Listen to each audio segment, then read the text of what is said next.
had a good job until my boss accused me of stealing. I better call Saul. I was out partying, minding my own business. You are under arrest. I'd better call Saul. Hi, I'm Saul Goodman. Did you know that you have rights? The Constitution says you do, and so do I. I believe that until proven guilty, every man, woman, and child in this country is innocent. And that's why I fight for you, Albuquerque. Better call Saul.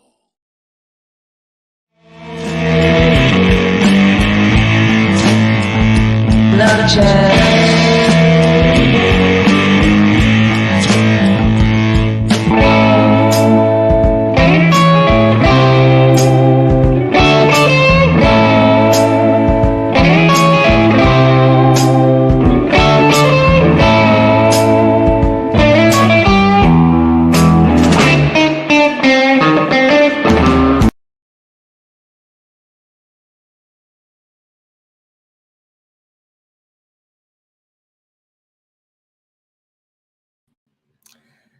And I'm live. What is up, everybody?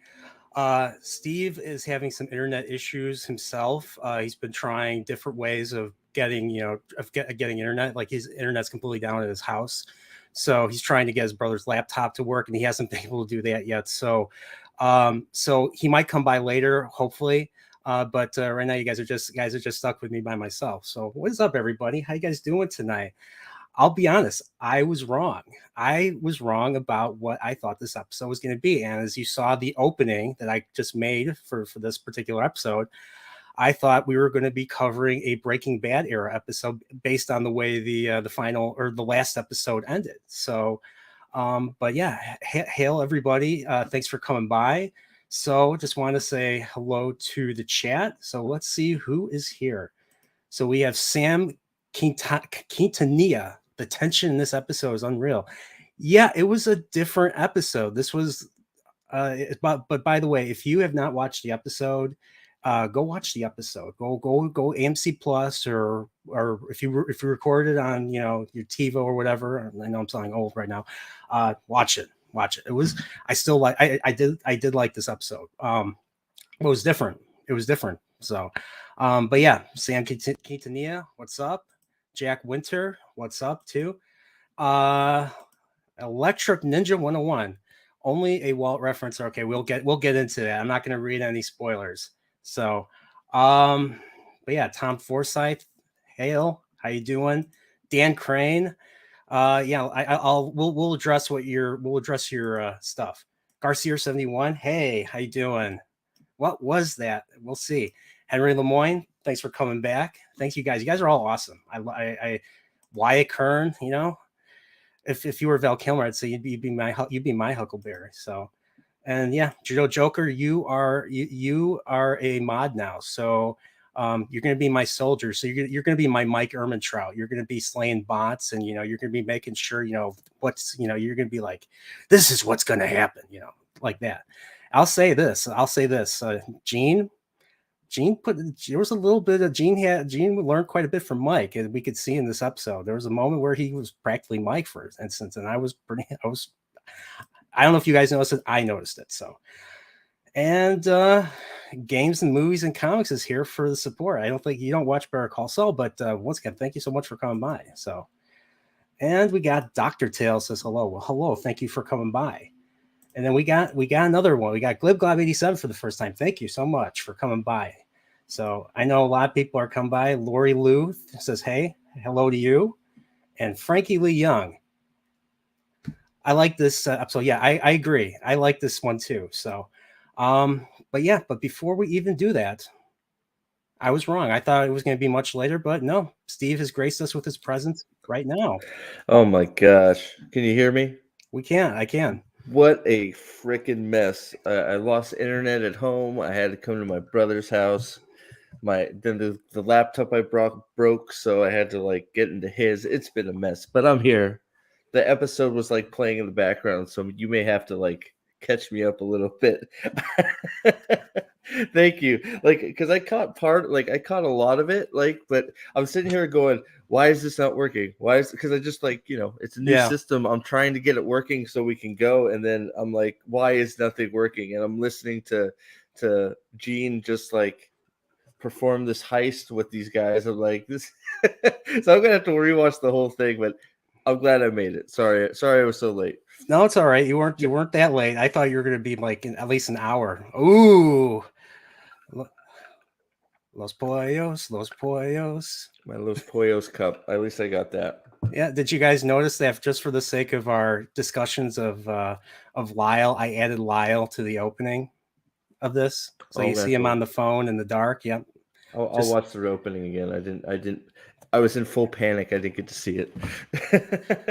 So yeah, speaking of Lyle, and I'll share this with the chat. I actually did try to reach out to the actor who plays Lyle on Instagram, and I've never reached out to an actor before, so I don't know how this works. But I said, hey, we have made so many theories about your character. I mean, if you ever would want to, come on and come on and join us, you're more than welcome to. So, I felt compelled to share that. So, of course, I didn't hear anything back. I doubt I will, but if I do, it's funny how sometimes famous people will join a chat randomly. It's weird. It's like for instance, one channel was talking about Star Trek Continues, and then Vic Mignogna himself showed up and just joined the panel, joined the panel. He was on the chat. You kind of wonder who's real and who's not because of all the fake accounts out there. But yeah, and then the same thing happened with Orville Nation. I was on his stream. He had the producer, one of the main producers, John Cassar, who created 24 and is a co-producer on the Orville. He ended up talking to Orville Nation. So you never know. I'm surprised it actually doesn't happen more often. It's like maybe it's narcissism, but I'd be interested to hear what people are saying. If they're saying good things, I'll be like, all right, I'm going to jump in there. Right? I always thought the opposite. I always thought that actors like, well, why should I care? All these fans are toxic anyways. Like look at them with their their opinions and their knowledge. They know more than me. I can't have that. I don't want to be around people that know more than me. Something like that. Well, that's just my opinion. That's just my opinion. So, but yeah, man. Any initial thoughts on this episode? What I caught of it, honestly, it was good. I mean, it was just I don't know what I was expecting. It was full on I guess Gene regressing back into Saul. Wait, yes, we all know Steve is I am? No, yeah. He's right. He's absolutely right. You are the key to this. You and Lyle are the key to this whole thing working. So all right, sweet. Well, I'm glad I'm the key to something. Because obviously the internet at my house, I'm not the key to that. So I'm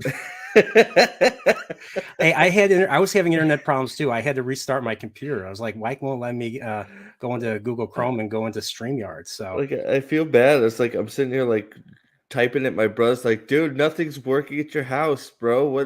My house is gone. He's like, just calm down and get my computer. I'm like, all right. We got a visit from a certain salty one, the strike breaker himself. Yeah. Well done. That's gonna be your like if you when we're doing House of the Dragon, you're gonna be known as the strike breaker. Hell yeah. Yeah, we have to come up with titles for ourselves now. I thought like Daenerys did. I thought you were Sir Brian of the Nerproyal, Strikebreaker, Salty. I need additional titles like King of the Nerds or whatever. But yeah, so I told the chat this. I was wrong. I thought this was going to be a Breaking Bad era episode, and so did I. It was not. It was a Gene era episode. I was I think I was thrown off a little bit because I'll be honest, the first 10 minutes I spent watching this was in my car trying to get over here. Kids don't do that at home. But I saw Gene and I thought it was just gonna be like the lead in, right? I thought we were gonna get a little Gene lead in, he was with Carol Burnett, and setting up. Like I couldn't tell if that was gonna be Kim's mom or not yet, so that was which we're all completely wrong on that too. Yeah, but, we were. Yeah, like some people in the chat thought it was going to be older Kim Wexler. Yeah, no, well, we had a lot, every theory wrong. Everybody was wrong. Yeah. I don't think I heard anybody think it was going to be the cabbie's mom, but and then it just kept going, and I was like, oh shoot, we're right into Jean. So it's like, I guess we're going to do Jean, and then we're going to go back. I don't know. It was interesting. Yeah, same here. Like, the moment it just started without doing a previously on Better Call Saul, I was like, uh-oh. So because even with the Breaking Bad stuff, they would have shown like the Breaking Bad stuff, like, Saul in his mansion and everything, Saul driving, on his earphone. What do they call those earphones where you have the phone on your ear and you're just talking? It looks like you're talking to nobody. Just a Bluetooth headset, I would imagine. Headset. Yeah. And I was expecting to see that on the previously on, but no, it just completely went cold open, black and white. Right. I was like, oh yeah, black and white. What were your thoughts on the like the half of the intro, like it went blue screen, like the tape broke? What do you think? Do you think that has some deeper meaning? Well, what I think is they've only made every season has had the same 10 openings. The only difference was it got more distorted, VHS style distorted. And I always, like in previous streams, I always attributed each season to the characters becoming more and more depraved, more and more morally deficient. And that's kind of how I see it. Their views on morality are getting more and more distorted. That's how I equated the the VHS video distortion. Because every season, like the first season starts with all color, right? And then each season, then you start seeing a couple of frames of black and white, and then season 6 is completely black and white with so much fuzz, VHS fuzz and distortion. It's just tape's just and every season was 10 episodes. Yeah, this season has 13. So every episode, the episode 10 of every season was seeing the mug fall down and break with the coffee in it. But then because now we're going in episodes 11, 12, and 13, we're going into unknown territory here. And so it was funny, this blue screen, because I remember the blue screen from watching all those movies we had to watch as a kid. Like I was a kid in the 90s, so whenever we watch movies, we had those type of TVs, put the VCR right into the TV. Yeah, no, I do, man. We grew up in the city. We're just off from each other, but I got you. And it was a cool way. It was a cool way of saying, hey, we're now venturing into uncharted territory here. So. Yeah. Okay. Yeah, that's what I was thinking, but it's pretty cool. You got. I think you got a super chat and some subscribers, man. I know that people hitting that subscribe button like it's crazy. Keep it up, guys. Awesome. Okay, we got Salty Texas C sends a super sticker. I don't know hearts. what it is. It was hearts. I looked it up. Bunch of little teeny hearts. Thank you. And was there anything else? Well, you had Jack Winter subscribe, so thank you for subscribing. And then okay. Thank you for subscribing, Garcia71. Thank you for subscribing, Jack Winter. You guys are awesome. Subscribe to me, Prophet of the Dragon. Go. Put your link in. You're mod too. Dude, I up is down, left is right, dude. I can't do anything right today. A Judo Joker or Magic Ace, put Prophet of the Dragon's link in the chat so people can subscribe to him. Since I can't work internet today. And look who else is here. Loki's here. He's like, one of the best series on television. I'm so pissed it's ended. I haven't had a chance to watch it, so keep rocking, brother. Thank you. It's a great season. I mean, it's totally subverting my expectations in a good way. Yeah. Like it doesn't completely it doesn't do what the new Star Wars does, where they go the complete opposite route of what they're setting up. Well, and this episode was sort of like that's why it's like it wasn't bad, but it was just like completely different than I expected. Right? I was thrown off. Right? It was a good episode and I enjoyed it, but it was very. I was just like on my back foot. Does that make sense? I was like, wow, how did we get here? Yeah, I agree. So, are we ready to get into this episode? You guys ready? Let's go then. You okay, Steve? Yeah, I'm having an aneurysm, but we're okay. Oh, okay. I, For a second, I was like, oh, I'm like, wait a minute. I was like, oh, I muted I'm my. like awkward No, silence. they see he has good internets here. He's not like me, so no, I was good. I muted for a second because I was trying to find my link. So, but I'll figure it out. Let's roll out. All I right, and got you. before we even get started, I want to say thank you to Three Rivers Vito for subscribing to the channel, Nice. and Very Judo nice. Joker, thank you so much for putting Steve's channel up. If you haven't checked his Yay. channel, he talks about, what do you talk about, Steve? What do you talk Oh about? well, we're soon going to be talking about. Well, I guess that's going to be here. What House of the Dragon? But Yeah, House of the I'll Dragon. probably be talking about House of the Dragon a little bit too myself. I've been talking about Wheel of Time and Rings of Power, and I was thinking about I do some stuff with my kid, my young son. We're gonna talk about reviewing that HBO Max series Prey. Have you seen that anime? That's just like he's a barbarian guy and it's sort of cool. So we're delving into some more stuff like that, just fun stuff. We're gonna hopefully do some game stuff with that, but yeah, sort of all over the place, but fantasy based for the most part. But I'm dipping my toe into this stuff. I'd like to do a Terminal List review with you when you're done too. Yeah, I still haven't watched the rest of it yet. So okay, all right. So yeah, all right, let's get started. Let's All go. right, let's get into this. So we're going to be talking about the end of the Fugitive, starring Harrison Ford, because that was the movie that they played right before this episode. I caught that. I love that. I love that movie. I think I've seen the ending of that movie about 18 times. Yeah, same Richard, here. I know you're innocent. Yeah. Oh, so fun fact, just the man with the one arm is known for being in a lot of science fiction. He was in Star Trek: The Next Generation, and he was in Babylon 5, where he plays the character Jakar, and he's probably the best character in that show. But but no, we're not here to talk about The Fugitive. We're here to talk about Better Call Saul, episode 10, called Nippy. And I'm like, what is Nippy? Well, this very first scene answers that question. So let's begin. They reward you right away, right? Yep. So scene 1. No previously on Better Call Saul, or no previously on Better Call Saul. It just cold opens and we see black and white. I was like, Gene, we're getting a Gene episode, or we're getting maybe this won't be a Gene episode. Maybe they'll just show, the first scene will be Gene, and then we'll go into the Breaking Bad. That's what was on my mind. So we're in a grocery store. I was right there with you. Yeah, we're in a grocery store, and we see someone using an arm gripper to reach for like a can of whatever vegetables. I don't remember what it was. I think it Chad, was condensed. I think it was condensed milk. Condensed Carnation, milk? I think, but forgive me, I was driving. But okay, condensed milk for probably pastries. That's usually what they use. I think it was I think it was used for whatever they were cooking in the oven in there. But yeah, I thought this was going to be Kim's mom stealing stuff.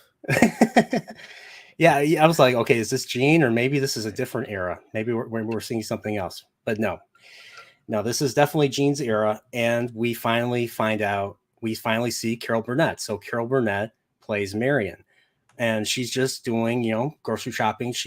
Now Carol Burnett herself, I believe, is 88, 89 years old. She was, I think she was born in like 1933, 1934. So what's funny was I've been watching like clips on YouTube of like the old Carol Burnett show, and of course then Carol Burnett show spin off into another series in the 70s called Mama's Family, where they have a much younger actress wears a wig and just acts like typical Southern mama, Southern grandma, and I've never really watched it in full, but it's kind of funny. Not the level of All in the Family, but it's up there. Like she's like Carol Burnett's really good. She's a really funny actress. Like absolutely. She steals the show. Like I've watched her performance in Carol Burnett's show, and like these are like it's not easy doing comedy, especially sitcoms where you're live in front of a studio audience and there's no like takes. It's just like it's all one thing. You have to remember everything. You have to carry it. Well, look, I think there's a reason that you say Carol Burnett and everybody knows who you're talking about. Like I don't know that anybody, even if you're not a fan of Carol Burnett, which I don't know how you couldn't be. She's amazing. But everybody knows who Carol Burnett is. It's not like, oh, I'm not sure who that is. So she is legendary. I don't think there's any doubting that. She does she does an awesome job in this episode. Yeah, I want to rewatch it probably tonight at work when I'm done here. But yeah, she's great. Yeah, and so like she goes to the deli and she's just there, like she's talking to the deli guy because that's what older people do when they go to the store. My dad used to do that. I mean, my dad's nowhere near that age, and may rest in peace, Dad. But that's what he used to do. You go to the deli, talk to the people behind the counter, have conversation, and they're like, "Oh, try this new sharp cheddar from Wisconsin," and she tries it. She's like, Wisconsin, you can keep it. And then we see her in her motorized scooter. She's got her groceries. She's heading home, and then it's winter. It's winter in Nebraska, and she gets stuck. Her wheel gets stuck in the snow, and we see an individual whose face is not seen putting up posters of a missing dog named Nippy, and that person is Gene. Is Mr. Gene Takovich himself. We see him for the first time in like, I don't know when they aired the season 5, episode 501 of season 5, but it's been at least 2 years, maybe more, since we saw the last Gene segment. So we're itching to find out what happens next after Gene told Ed, the vacuum cleaner guy, the disappearer, to say that he told him, he's like, I'm going to fix this myself, and then hangs up. So we're like, okay, what's he going to do? So I thought he was going to probably start trying to scam Jeff. But yes. No, turns out I was wrong on that too. He doesn't try to scam Jeff, but he does try to. We'll get into what he does to Jeff. So yeah, it was surprising. Yes, I think surprising is the word. I don't. It's funny because I think nothing went. I think that's why I like this episode. Nothing went really how I expected it to go. Like no, like any predictions that we had about anything went right out the window, at least in this area, right? I mean, there's a lot of Kim predictions and theories that are still fully ongoing, but yeah, I mean, like I said, I was on my back foot in a good way, right? It was just like, okay, here we go. I'm completely wrong, and I'm loving it. So Gene goes up to Marion, and he's like, what exactly does he say?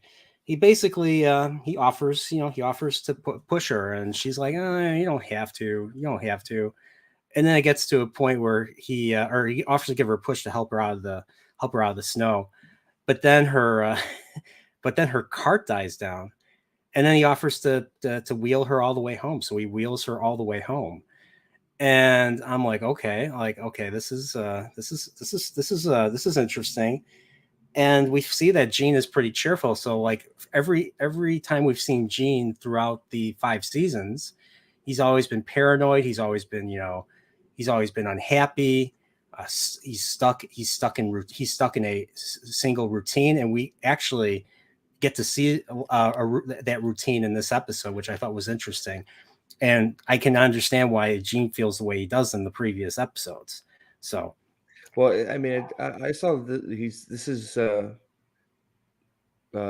Gene. No, this is. I feel like this is Saul coming back out. Saul coming back to life almost, right? He was in his routine, and then he's like, you know what? Screw this. I'm going to take control. And this is Saul sort of almost killing Gene, just like Gene's days are numbered. Saul's coming back out because. He had to. We'll get to it, but probably had too much fun doing it to go back. Okay, and everybody's correcting me, so I didn't take note of that. But yeah, I guess there was a shot of him cutting the cord on her scooter, so that's why he ended up walking her home. Yeah. So I didn't catch it, but I knew he sabotaged it. Yeah. I'm like, he's trying to he's trying to get close to her. Why is he trying to get close to her? Don't know. And these guys didn't pay attention. I was right. I was taking a ton of notes, so I might have missed a shot or two. So Doug, it happens. Doug, I'll be honest. You're not wrong with this episode. I did the best I could in the full-on panic to try and get internet to get here. So there are a lot of gaps in my viewership this week. So sorry about that, but doing the best I can. Yeah, it happens. So and so he's cheerful, and then of course, then we get the opening. And of course, then the opening, we just talked about this, opening's totally different now. They showed the old episode 10 opening where the coffee cup falls down with the coffee in it, breaks on the floor, but it gets interrupted because there's no tape left. Yeah. There's no tape left. So we just see a blue screen, the typical old television, VHS television blue screen. I thought that was pretty cool. So I'm wondering what cool. Episodes 11, 12, and 13 are going to bring now that, like I said earlier, we're going to be venturing into uncharted territory when it just comes to openings. So yeah, even openings too. Yeah, everything is going to be fresh and new, and well, maybe. I mean, who knows? It could just be a blue screen from now on. Like, who knows what they're going to do? But it'll be interesting to find out how they decide to do the openings. Is that the name of the actor? I thought the actor's name was Frank. Yeah. Or the character's name was Frank. But yeah, I was thinking the same thing too. I was half thinking that's how it was going to go down. And I mean, I know we're not there yet, but I was half thinking, with the whole, he was stalling and installing, and then he was just going to have a heart attack. Don't tell him. He's like, don't tell my wife. But we're getting too far. We're getting too far now. Gotta watch the waistline. Gotta wait. It's like, okay, buddy. Okay, so so he was in Parks and Rec. I didn't know that. So Jerry Gergich is the actor who plays Jerry Gergich in Parks and Rec. Okay, I have not watched. I've only seen like an episode or a clip of Ron Swanson being Ron Swanson. Like, if it's not real meat, then he throws it in the garbage. That type of stuff. So. But okay, all right. So we're done with that. Now we're into scene 2 now. So scene 2, we're still black and white. I was like, oh, this is a full Gene episode now. Mm-hmm. This is not just a first scene and then we go into, Breaking Bad era. So I was totally wrong there. And here's three. You sort of there's 3 after this, or is there 2 after this? Or we're 3. In the last 3. This is episode 10. So there's 11, 12, and 13 are the last 3. Yeah, because you thought the last 3 were going to be Gene. So yeah. So I'm wrong. So I'm totally wrong on that. So we have so now that with what was I going to think? So yeah, so now that we're still in black and white territory, this means that the only character from the cast is Bob Odenkirk. There's nobody else. We know Kim, no Mike. Well, Mike's dead at this point. No Gus, same thing. Of course, Lalo Howard and Nacho are, of course, they've already been long gone since the Better Call Saul era, prequel era that I call it now. So it's just Bob Odenkirk himself carrying this episode with. Basically, the only returning, what I did like was seeing the returning actors that were in like earlier seasons. Like I think it was the same floor guy, the same guy that drives the vehicle, the floor cleaning vehicle. I think it's the same actor. I think they brought back. I think it's the same actor. Excuse me for a second. I got a little interruption. My brother's home. He's making a lot of noise. So carry on. Okay. Well, I don't know. So I see Mark, you didn't like the episode. I just want to say I was thrown a little off guard too, because I don't know why they chose to put this one here. It seemed like a weird place to put it because of where we ended in the last episode. I think that I want to try and give them the benefit of the doubt that they're building to something, because I feel like they've earned that from me. So like the whole rest of the season and previous seasons have been so good that I am thinking that this they put this here because it was important to something in future episodes. But it was a bit jarring, especially coming off the previous episode where this had zero to do with pretty much the rest of the season. It was just, it was just a one-off basically, right? I mean, so I just wanted to, trying to vamp while you're gone. Yeah. So okay. So I heard some of it. I took off my headphones, so I didn't. There was a comment just saying worst episode ever, and I sort of I can relate to where he's coming from. I just I'm trying to give them the benefit of the doubt, because this is like almost you're starting almost a fresh season sort of thing, right? And I sort of put my trust in them. These guys, I think they've earned a little trust. I'm hoping it's going to build to something because this episode just sort of came out of nowhere and pretty much has nothing to do with this the is rest of setting the up. season. So. Yeah, this is obviously setting up Gene's end. But I agree with Doug. Now I got to go back and see it, like for reals, without rushing around doing a whole bunch of other things. But what the piece, because I'm sure I missed a whole bunch of detail, but I enjoyed it as a one-off episode, and I am expecting it to build into what is going on in the last 3 episodes. So that's my expectation, and I enjoyed the episode. But we'll get there, I guess. Yeah, I agree. I'm just curious. I'm curious how they're going to go forward, but we'll get to that when we get through this. So absolutely.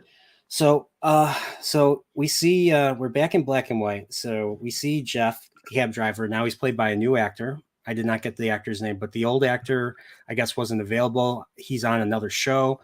I think Pete Peppers or Vivid Kiwi, one of them covered this. So we do know that we obviously know he's a different actor, but he still has that same. He still kind of has that same schlubby. He's got that schlubby look. So I could buy him this new actor being Jeff. I'm trying to pick him out. I recognized him immediately. I can't for the life of me remember from what, but I know I recognize the actor. But I'm going to have to do some research to see who, but or from what. But I did recognize him. Thanks for coming by. See, you treat your chat. If you start YouTube channel and you treat your chat well and you provide good content, people come back and they'll come by just to leave a like, even if they don't watch the stuff that you're watching or pay attention. They'll just come on and show their support, and that's what's important. So thank you so much, Sadakar. All right, so we're back to Jeff. So one thing I did not see coming was, or one thing I did not guess was that Carol Burnett, Marion, is Jeff's mother. Yeah, completely out of left field. What? Yeah. And I love how, I just loved how he goes in the house. He's like, "Ma, you home?" And then she's like, "Yes, Jeffy." And I think she says Jeffy. I don't remember. And yeah, and then he hears Saul's voice, and he's like, he starts to look unsettled. And he walks to the kitchen. He sees Jean. He sees Jean there, and Jean's just like talking to her. Yeah. And it just made me think of all those other works of fiction where you've had bad guys, try to play a psychological game with their victim. Mm-hmm. by being friendly with people who care about them. I can't think of one in particular. If you can think of other movies or shows that have done this, but we've all seen this before. And Jean was a pure villain in this case, and it was pretty funny. And he's like, they're talking. Let's see what I wrote. Well, it was a pure intimidation tactic. It's like, hey, I found where you lived, and not only that, I'm with your mother. We've been here having a good old time all afternoon. How you doing there, Jeff? Yeah. He's like, whoa, that's a little bit. And he's like, he's getting nervous. He's getting nervous. Wouldn't you? Yeah. And that's what happens when you forced Gene to say Better Call Saul. You didn't think you were going to come off scot-free, did you? Right. Well, I mean, you think you're screwing around, and it's like you forget.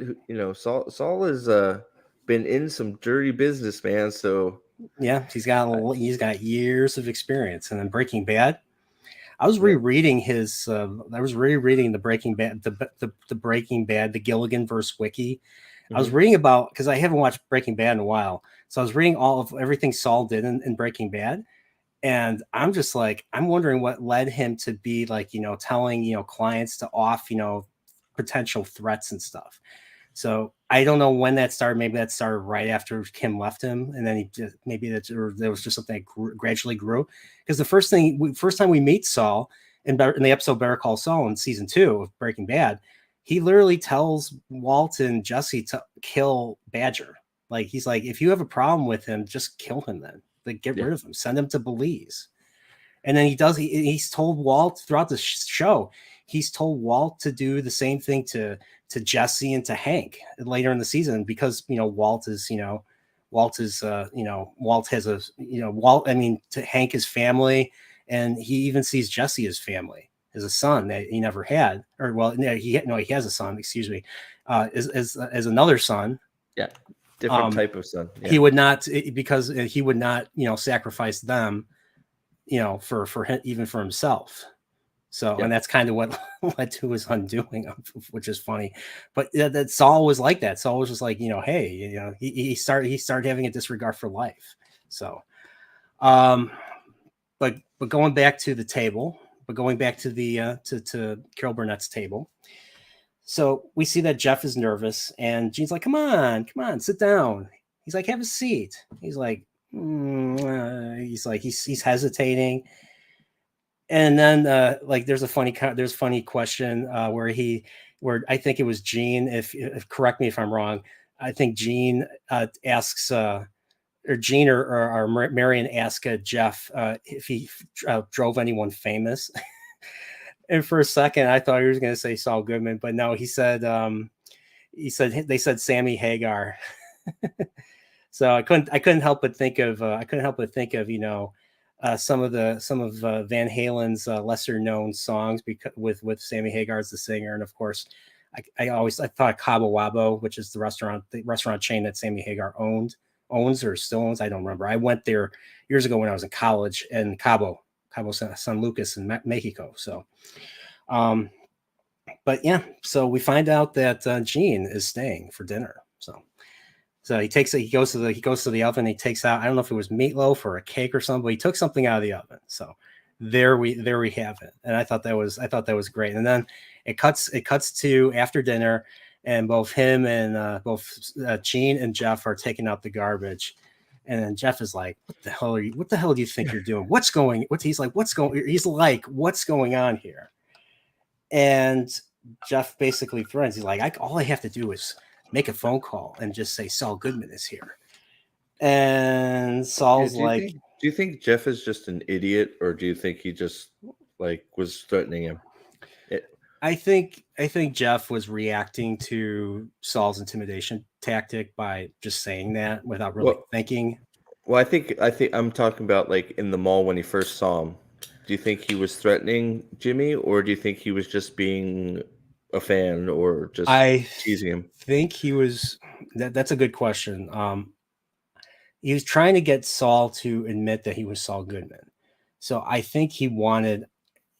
Well, I mean, Gene kind of tells him in this scene. Actually, it's like, you're not in for money. You didn't ask for money. You didn't blackmail me at all. You want to be in the game. So when he said the game, I was like, okay. Gene's channeling his inner Mike. So he's learned quite a bit from Mike over the years, even though their relationship completely deteriorated by season 4 and 5 of Breaking Bad, because Saul was protecting Jesse and Walt against the interests of Gus and Mike and all of them. So that's kind of why their relationship deteriorated. But but he was pulling some inner Mike. Like this is not the only instance. Well, I think it's somebody said in the chat that Gene was echoing a bunch. Don Spina says echoing a bunch of Breaking Bad characters in this episode. From what I saw, I agree with that. Yeah, we'll get to it. We'll get to one particular moment where he talks about some character I've never heard of. So we'll get to it. Magic Ace is a good one. Jeff is a wannabe. Yes, he is. He's a cab driver. I mean, he's a cab driver. He's middle aged. He's probably late 40s, maybe early 50s. And we lost Steve. Steve, no, come back. I'll change for you. I'm kidding. But yeah, it's he'll come back. It's probably his internet stuff is down. So, but yeah, going back to Jeff is middle aged. He's in his late 40s, early 50s. He's living with his mother. He's not married. He has no kids. Probably doesn't have a girlfriend. So he just dreams of being big. He dreams of being a badass. He probably has a lot of dreams. He watches a lot of TV, and he's probably not happy with his life as much as he lets off. So I mean, it's just that type of, he's in that type of situation. So, but yeah, so Gene offers Jeff a chance to be in the game, the great game. Well, not the great game. That's that used to be Game of Thrones, but the game. And he's like, okay, I will show you. I'll give you a taste of what it's like to be in the game, and then we're done. And that's another Mike moment. He's like, you're done, and we're done. So, like I said, yeah, I was like, you should have heard me. I was like, no, Steve, don't leave me, no. Technology does not like me tonight. I'm afraid to go to work. I probably shouldn't. Something will just blow up. Oh boy, sorry about that. Oh, this perfect quote right here, Steve. I'll let you read it. Steve left you like Kim left Saul. Oof. Wait, but at least Kim said goodbye. You just got up and left. I just went deuces, boom, gone. Yeah. So, sorry about that. I really don't know what happened, but I'm back. So I got a question for you. Do you feel Jeff is a sympathetic character? Judo Joker feels he's a sympathetic. He feels as a fairly sympathetic character. No, I think Jeff was poking a bear. I think Jeff is, I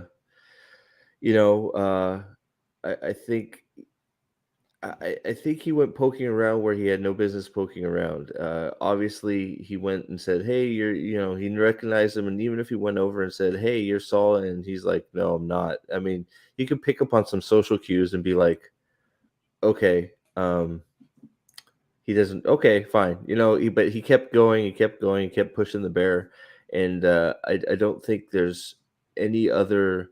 I mean, the only other natural way for Gene at this point to react is to run, right? So he's got to either take care of something or run. And I think that's why I asked if he thought Jeff is an idiot, because he didn't realize that something was going to happen here, whether it was him disappearing or if Saul was more of a mobster, he might have just taken him out, right? Yeah. So I don't know. I think Jeff is an idiot. I don't know that I sympathize with him because he's bringing all this on himself. It doesn't end up too bad for him, honestly. He ends up okay, but I mean, we'll get there. Yeah, but yeah, we'll get there. So, I can see how you might sympathize, but I don't. We'll get to it, but I want to say 63 people in the chat right now. Welcome, and feel free to leave a chat. And of course, if you're new here, I'm gonna say it again. Hit like, share, and subscribe. Bring this discussion to all the Better Call Saul fans. Let's steal some people from. Let's steal some people from with a one take and filthy issues guy. I just want to say one thing real quick, because Doug Weisberg is leaving. Doug, I promise next week I will be laser focused on the episode, so we won't miss the small stuff. But thank you for subscribing to Reportial and some awesome comments from you. We appreciate bluntness. We appreciate if we get something wrong, just tell us. Just tell us, and we'll address it. And then of course, we'll humbly apologize because it's not okay. It's not. But yeah, I'm sorry. I'm sorry I left you. I'm sorry. There you go. And thank you, Doug. We got Pierre Aguilera. Probably I don't know if you know any relation to Christina. Okay, I'm just saying. Disappointed by Jeff. We'll talk more about it after this. I'd be interested. Type it out. Why in particular? Elaborate. Yeah, let us know. It'd be because there's several ways to go with that. So I'd be interested to see a little bit more. Why? I mean, we'll talk about it for sure, right? Yeah, and we have Beverly Gray here. Welcome. I think this is my first time seeing you in the chat. She says, "I'm worried that Gene will be murdered." I am convinced. I have convinced myself that I do not think Gene will die because Peter Gould himself said, death came for so many characters. It might not necessarily come for Gene. It might be something totally different. So, it'd be nice, right? Yeah. And I know Henry Lemoyne left this chat earlier, so he's putting it out again. He says Jeff is Gene's Lyle. Excuse me. Jeff is Gene's Lyle. Kind of like, yeah. Who knows? Who knows? If maybe if we're lucky, maybe we'll get Harrison Thomas to come on the stream and hear all so your cool. hear all your opinions or hear all your theories about Lyle. What happens to Lyle? How Lyle is actually the key to all this. So, Dude, do you know how cool that would be? Oh, please, Lyle. I hope you're watching. We would love to. You have a fan club here. I'm not even joking. Like we know Lyle is the actual brains behind this whole operation. So I mean, yeah, he's behind Walt. He's behind Gus. he is the brains. He's even Yes. behind. He's even behind Todd and his. I forget his uncle's name. The one that runs the gang that he takes out and that Walt takes out at the very end of Breaking Bad. The Russians or not the I said Russians, the redneck guys. Yeah, I know what you're talking about. Sorry. Yeah. So he is the overlord. Yeah. He's the puppeteer. He's the puppeteer. He's the emperor. He's the emperor in this. Or not the emperor. He's the Darth Jar Jar in this Gilligan universe. You keep doing it. Okay. Yeah, not the emperor. Even the emperor. Uncle Jack. There you go. Uncle Jack. There it is. Don Spina says Uncle Jack. Okay, Uncle Jack. Gotcha. Completely forgot his name. Yeah. So, all right, going back. So, like I said, Saul promises to make it happen to allow Jeff to join. Basically, like he's alluring him to the game, and then he's like, "I'll show you the game," and then we're done. Okay, I know I'm repeating myself. So now, Gene goes home. And we see his routine. We've seen his routine before. He usually goes home, usually fixes himself a drink, and he listens to the police radio. He listens in on whatever the police are talking about. Then he takes out his shoebox. I was like, what is he gonna do? Is he gonna watch another VHS of Saul Goodman stuff? And no, he doesn't. He takes out his pinky ring. So he's the pinky ring is the first step to be him reverting back to Saul Goodman. Slipping Jimmy too. Slipping Jimmy's back. Yeah, and so he's cheerful. He's standing upright. He's cheerful, and then he seems cheerful. That's how I interpreted it. And then he you know what he does? Shuts off the radio. He's not worried anymore. He doesn't feel that paranoia that we've seen in previous seasons. So like, ooh, I'm like, okay. This is definitely shift in character for our Gene Takovich. So there we go. And then it's weird that you got to think of Saul is he's played three characters in this series. You got Jimmy Saul, Miguel, and Gene, and they're all different. It's a feat of acting, I gotta say. But so let's continue. You know, I'd love to see a fictional series where Bob Odenkirk plays special agent the special agent that he claims to be when Tuco questions him. I'd love to see it. Like I forget what he would call himself, special agent. I can't think of it. I know the exact scene you're talking about. I can't pick out the agent's name. I can't think of it, but I'd love to see that too. Peter Gold, make that happen. Yeah, there you go. Okay, but yeah, so that ends scene 2. And so now we're going to go into, scene 3. So we're at Cinnabon. It's closing time. Gene locks up and takes out the garbage. And for a second, I was like, is he going to get locked? Is he going to get locked this time? And I was like, wow, I was pleasantly surprised. No, my expectations were subverted. I guess unlike characters in other shows, he actually learns from his mistake. Yeah, right. Yeah. a sign of good writing, you know. Well, obviously, I mean, and I liked how he dropped the Cinnabon, right? That because I wasn't sure if that was going to be Cinnabon, and he went into the trash area, so the Cinnabon didn't go in the trash area. I was like, okay. Yeah, he left on the floor. They went in, and then Well, I mean, you don't want to go in with Cinnabon. Well, no, I know it smell like shit. Of course, no, that's exactly it's kill the smell. I like that little detail. It's like at first I thought it was something else, like it was dropping it and walking off, like and leaving it in the hallways. Like what's going on here? But yeah. So he's basically, we see like a lot of familiar, like I said earlier, we see a lot of familiar faces. We see, or not a lot. We see the same. I think it was the same actor that plays the floor janitor, the one that cleans the floors, riding the floor cleaning vehicle. I forgot what they call those. It's just a waxer, right? I mean, yeah, I think that was a waxer. Yeah, it was just a waxer. And well, let's just say the waxer. There's something. Let's say waxing causes something to go awry later on. That's why I said waxer, because obviously we see what happens, right? So yeah.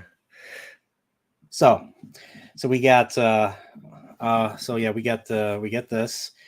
Oh, and by the way, I have to say hello to Frank Palancio, the gangster from Magnum Force. He has survived, even though Harry Callahan jumped on the hood of his car and he crashed into he crashed into like a beam or something. He survived.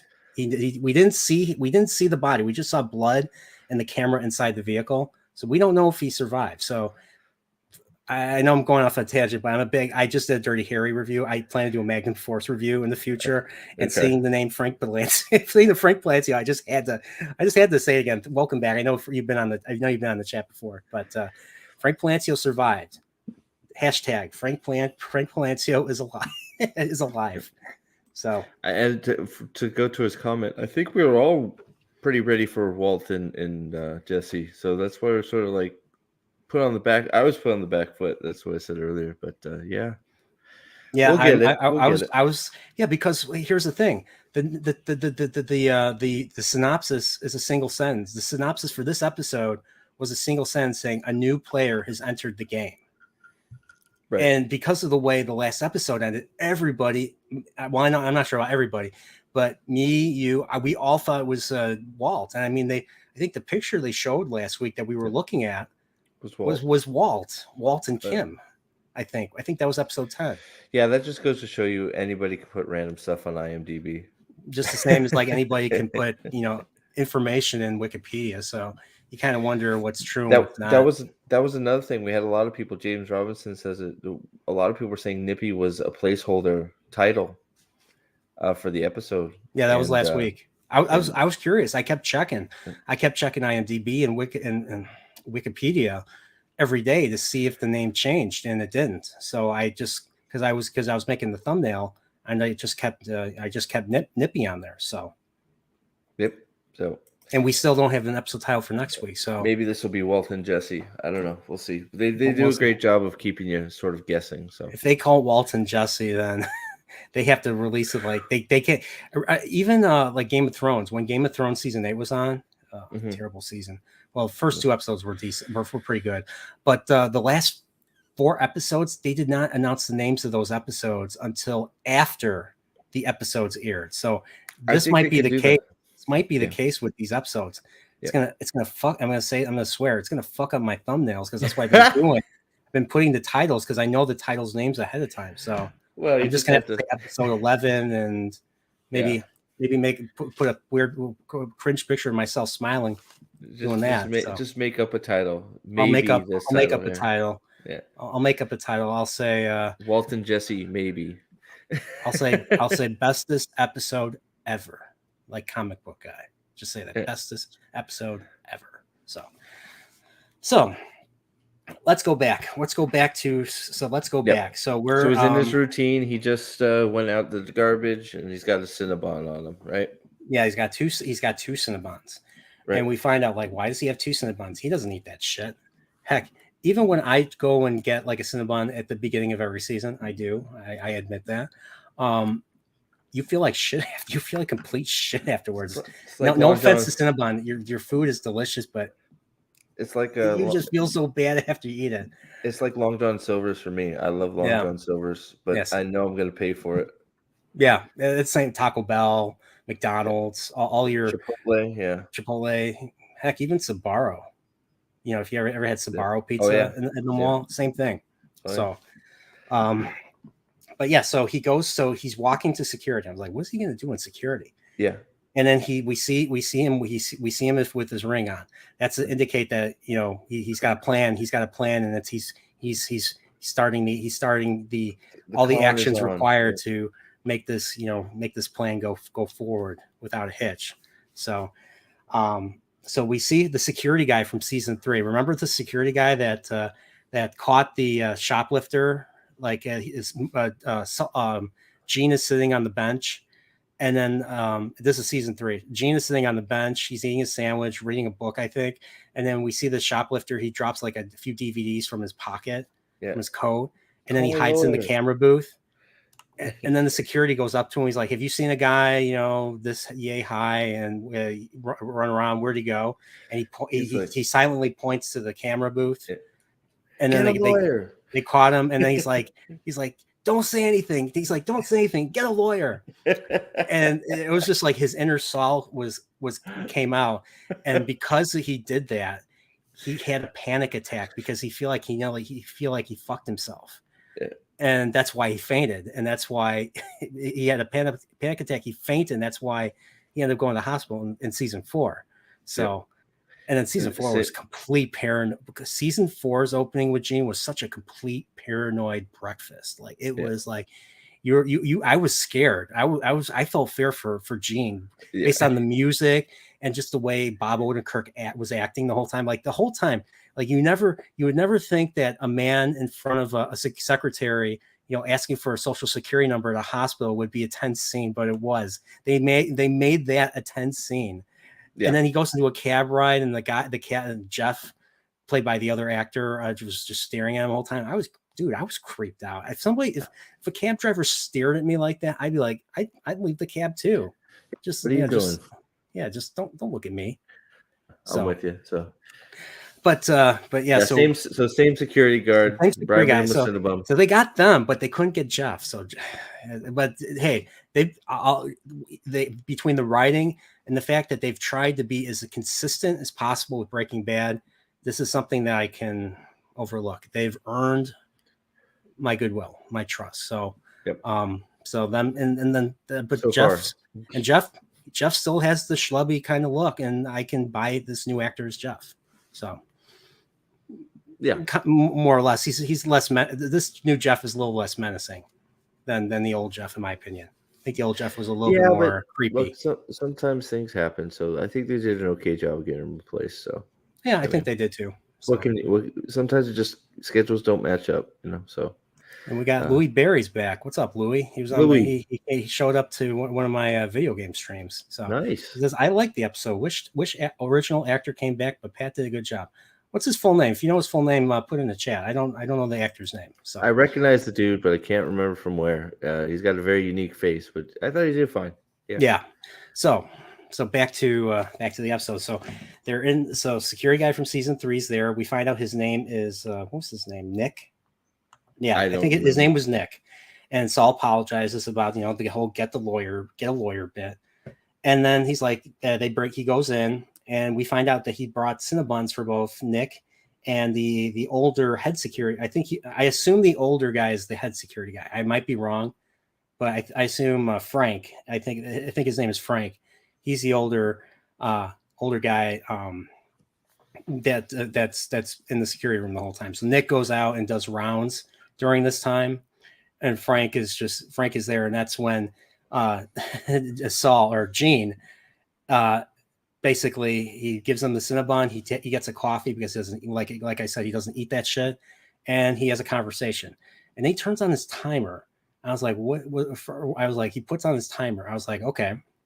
So the dumbass in me thought that he was there for 3 hours initially. Until I figured it out. It was actually 3 minutes. He was timing the conversation. Yeah. He was timing because he always. I thought like he might have like spiked the Cinnabon with something to put him to sleep or something. Like at this point, I didn't know what the plan was. Right? I was like, did he like dose him with something? I couldn't figure it out. And then I didn't. What's funny is I didn't think that. I thought it was like a bribe, or this was a means of getting close to somebody, kind of like how he was intimidating. He was getting close to Jeff's mother. He was trying to get close to something. I wasn't sure what the plan was, and that's one thing I like. One thing Better Call Saul still continues to excel at is to show and not tell. So we don't know what Jimmy was planning. We have to watch it to see see it come to fruition to do it, and that's what makes the show better than a lot of other shows. So yes, sir. So Saul is there, or Gene is there. He gives the guy the Cinnabon. He asks his wife. He's like, pinky promise. No, or he's like, swear you won't tell my wife what I'm eating. especially eating a Cinnabon late at night like that. And and he's older and he's overweight. I mean, a Cinnabon every day is like a heart attack. It's a heart attack waiting to happen.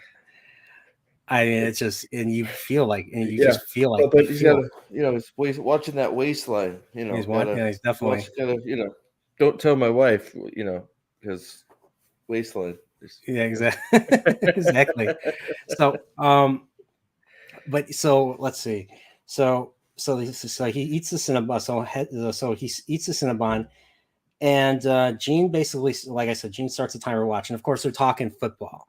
So at first Gene doesn't, because I'm assuming Gene doesn't watch football, or Saul watches football. So he's kind of like trying to adapt to the conversation. Like he's like, what do you think of this? He's doing a great job of giving non-committal ansers. Like, yes.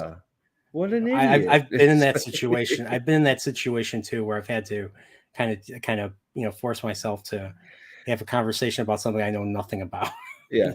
Like, and that was me. That was me that was like me trying to adapt to a conversation. So. Your new subscriber says this is the end of the mall era. Monyens. Do you think this is the thank you for subscribing to Naporio, by the way. Yeah, thank you so much. But do you think this is the end of the mall era? Or do you think we got some more? I think we're gonna get some more. I think there's some more meat on that bone. I think we're not. I don't think we're finished with Gene. I think that the cabbie's gonna get addicted to this and not leave Gene alone. And no, I don't think he will. I think I don't think we've seen the last of Jeff. That's what I think. Yeah, no, that's what I'm saying. Yeah, I agree. I think Jeff is gonna be just too hyped up with what they accomplished in this, and not gonna leave Gene alone. And it's gonna snowball. Yeah. So I did not think the Cinnabons were spiked. I did. Yeah. I know. Yeah. I did not think they were spiked. I just thought they were a means. They were just simply a means to an end.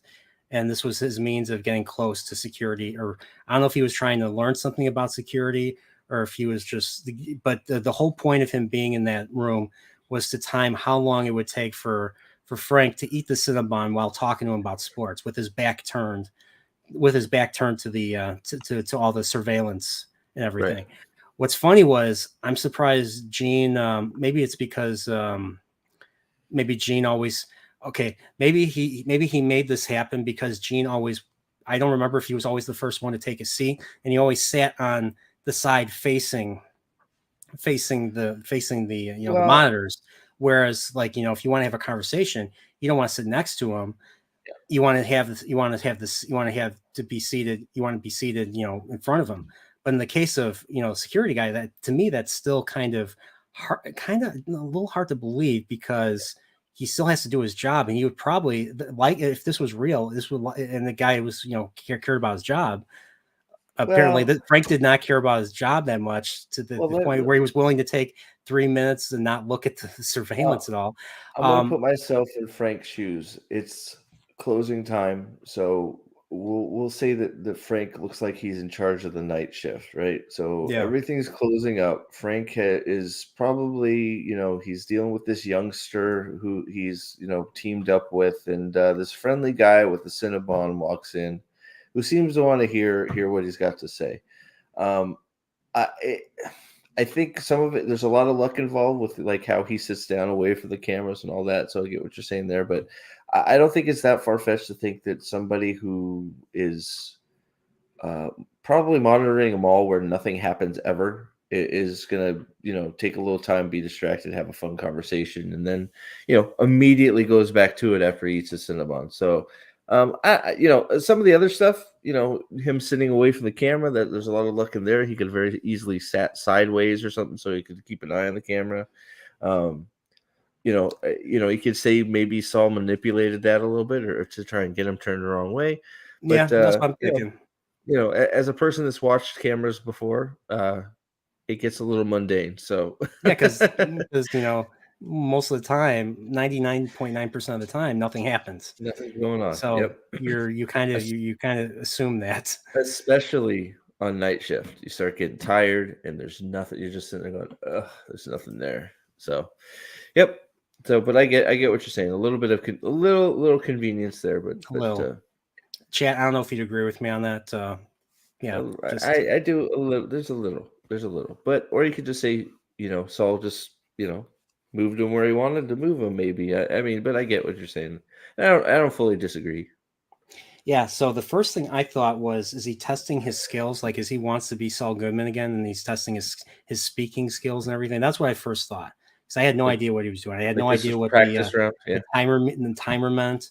And then he goes outside and he just looks at the camera again, and he just looks at he looks at the surveillance cameras. And then we get more. Then we get a follow up, which is more of he's following the same routine. He's at work. He makes the Cinnabons. He closes up, takes the garbage out. Montage. He repeats the same routine, goes back to security.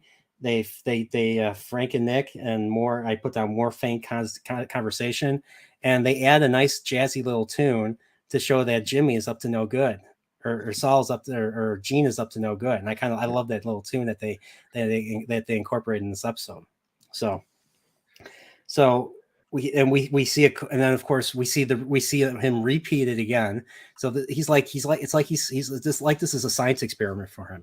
So he's observing, and he's taking data down, like him timing Frank, the security guy, how long it takes for him to eat a thing is roughly 3 minutes.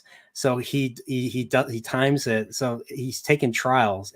Like trial 1 was the first time, then trial 2 the second time, then trial 3, and then he's probably done a whole bunch more trials, taking more data throughout the montage. And I love montages. Don't you guys love montages? And Gotta love a montage. My favorite montage, I think, my favorite montage was with the colored suits in season 2, when he's trying to get himself fired from Davis and Maine. Yeah, he wears like the pink suit, and he's looking at the inflatable tube guy. Look at all the different colors there. It was great. I love that. That was a great, and they had some awesome music. For that. Agreed. Yeah. But another montage. Hopefully, it's not the last one of the show. I hope we get one more. Hope we get one more. And split. I put down split screen glory. And then I put down football Cinnabons, because they were pretending they were playing football. He's the football. The football was the Cinnabon box, and they're like hike, playing around. They're just playing around like that, and it was a lot of fun to watch. And then of course, I think I wrote down during this point, he's like, I think Gene is there to see what's on the cameras, or to see how it works or stuff. That's what I still thought at that point in this episode. Yeah. But I was wrong. I was wrong. Yeah. Oh, my magic. Yeah. The eating was a little bit creepy. Just the close up on him eating Cinnabon was a little bit like, ooh. We're like, right up in there. It's like an unwritten rule. You don't want to see people on TV eat. You don't want to see people eat, and you don't even want to see people streaming eat. Yeah, and the sounds just was like, it's like, okay, man, it's okay. Yeah, please move on. Yeah, I mean, maybe I should do it. Maybe I should get a Cinnabon. Maybe I should get a Cinnabon and just start eating it. Maybe I should eat it for the finale while we rotate people on for the finale. I'll just eat it and make funny noises. You guys are gonna hate me. I'm gonna lose subscribers. Make it a short for your channel. Just put Better Call Saul up there, and then just have a close up of you eating a Cinnabon. And it'll just be a short. It's just like you give that little stare to the camera, like. And there's just close up. It's like, whoa. Yeah, I'm on a diet. No sugar. At least no sugar most of the week. Maybe I'll have a cheat. I'll have a cheat thing on Friday or Saturday. But no. Yeah. I need to develop that jawline like Nosferatu always tells me I need to do. So I got real quick, Ron Quay, you're right. I don't know why Brad Pitt is always eating in every movie he's in, but you are absolutely correct. Maybe because he doesn't eat otherwise. It's just like he's always nibbling on something, and it doesn't seem to bother me when he's doing it. It's like that's just him doing it. I guess it's because it's not a big old close up on his mouth. Brad Pitt's always eating in movies because I don't think he eats otherwise. That's why he was so freaking jacked in Fight Club. I don't think he eats. It's probably a possibility, right? I mean, Joaquin Phoenix didn't eat, and look all the way he lost for Joker. So, yeah, we'll see about that. So, so let's see what's going back. So we're at the clothing store, suit store, and Gene is over there looking at suits, a woman offers assistance. He kind of he doesn't. He's like, nah, I'm good. And then we see him counting his steps. And I'm like, what is he? I'm like, what is he doing? Like for a second, I thought he was going to do what Gus was doing because remember Gus was counting his steps, and Gus was counting his steps in the meth lab basement. So I was like, is he going to plant something? But then he's like, he's going from one area to another. He's counting all of his steps. And then we find out that he was actually trying to, he was basically memorizing, he was basically just using steps to measure how large the store was. And then what he ends up doing is he makes a diagram. He writes in his little book, makes a diagram of the whole store and the layout. And then they actually create a little layout outside with like little wooden little wooden columns in the ground with like I think I don't know if it was tape or something. But he ended up recreating the floor layout of that particular store. And then he has they're rehearsing. He's going back to showman director mode where he has Jeff and Jeff and his buddy are there. Yeah, I can't remember what he was saying for each one, but it's just like his little cadence. He's like 2 Armani suits, and like just as like his little rhymes for each thing he's supposed to be stealing. I was like, this is the best thing ever. Yeah. So he probably laid out what he wanted to give Jeff a taste of the the game, being on one side, being a criminal, being on the other side of the law, as Mike always puts it. And he's listing everything that they're stealing. And I don't even remember everything. There's like suits, 3 of shoes, each, Jordans, 3 of each, linen suits, cashmere sweaters, Armani suits. Yeah. Jordans. Yep. And we got so he's saying that, and then of course and he tells they're rehearsing it. Once I saw that, I'm like, oh, okay, they're rehearsing a burglary. Then I figured it out. Yeah. They're rehearsing a burglary, and he basically recreated the store just for the sake of that rehearsal. Yeah. And he tells Jeff, he tells Jeff, this is a 3-minute window, and he talks about 3 items each, like you said. Yeah. And then Jeff is like, I don't know. This is crazy. And then Saul is like, you want to know crazy?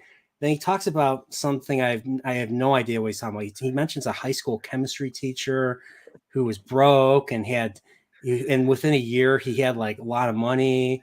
And he's like, that's crazy. I'm sure he said more, but I didn't write it down. So I don't remember everything he said. So, and then of course the other guy, Jeff's buddy, the other guy who was present. Yeah. I honestly thought his buddy was a cop. I wasn't sure. Like, I'm like, where's this guy fit in here? But I loved how he's just like, yeah, I'll do it. I think it's cool. Let's do it. And then just like, what? No. I'm like, I'm in. And so Jeff's like, yeah, I'm in. Yeah, I won't live this down if I say that. So yeah.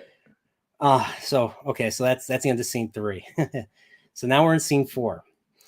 We're back in the clothes store, and we see a lady walking in heels. We find out that she's actually, I think, the store manager. Probably, yeah. And then we find out that there's a delivery, and then we see Jeff's buddy doing the delivery, and he's like, "Hey, I'm here at the right address, and we're here to deliver spray pumps." She's like, "No, you don't. We're a clothing store. We don't take sprayer pumps." He's like, "Well, it's on the list." So he's like, "Okay, well, can you give me your dispatcher's number?" And we find out that dispatcher is Saul, is Gene, is Jimmy. So he I just couldn't help but think of, remember in season 4 with what is it, Suzanne, the DA, calling Louisiana. That's immediately what I thought when it's like, we're back to the phone scam. All right. Yes. Yeah. We're vintage Saul here. Here we go. Yep. Vintage Jimmy, slipping Jimmy. Yeah. Yeah. Like, remember, we pretended he was a minister.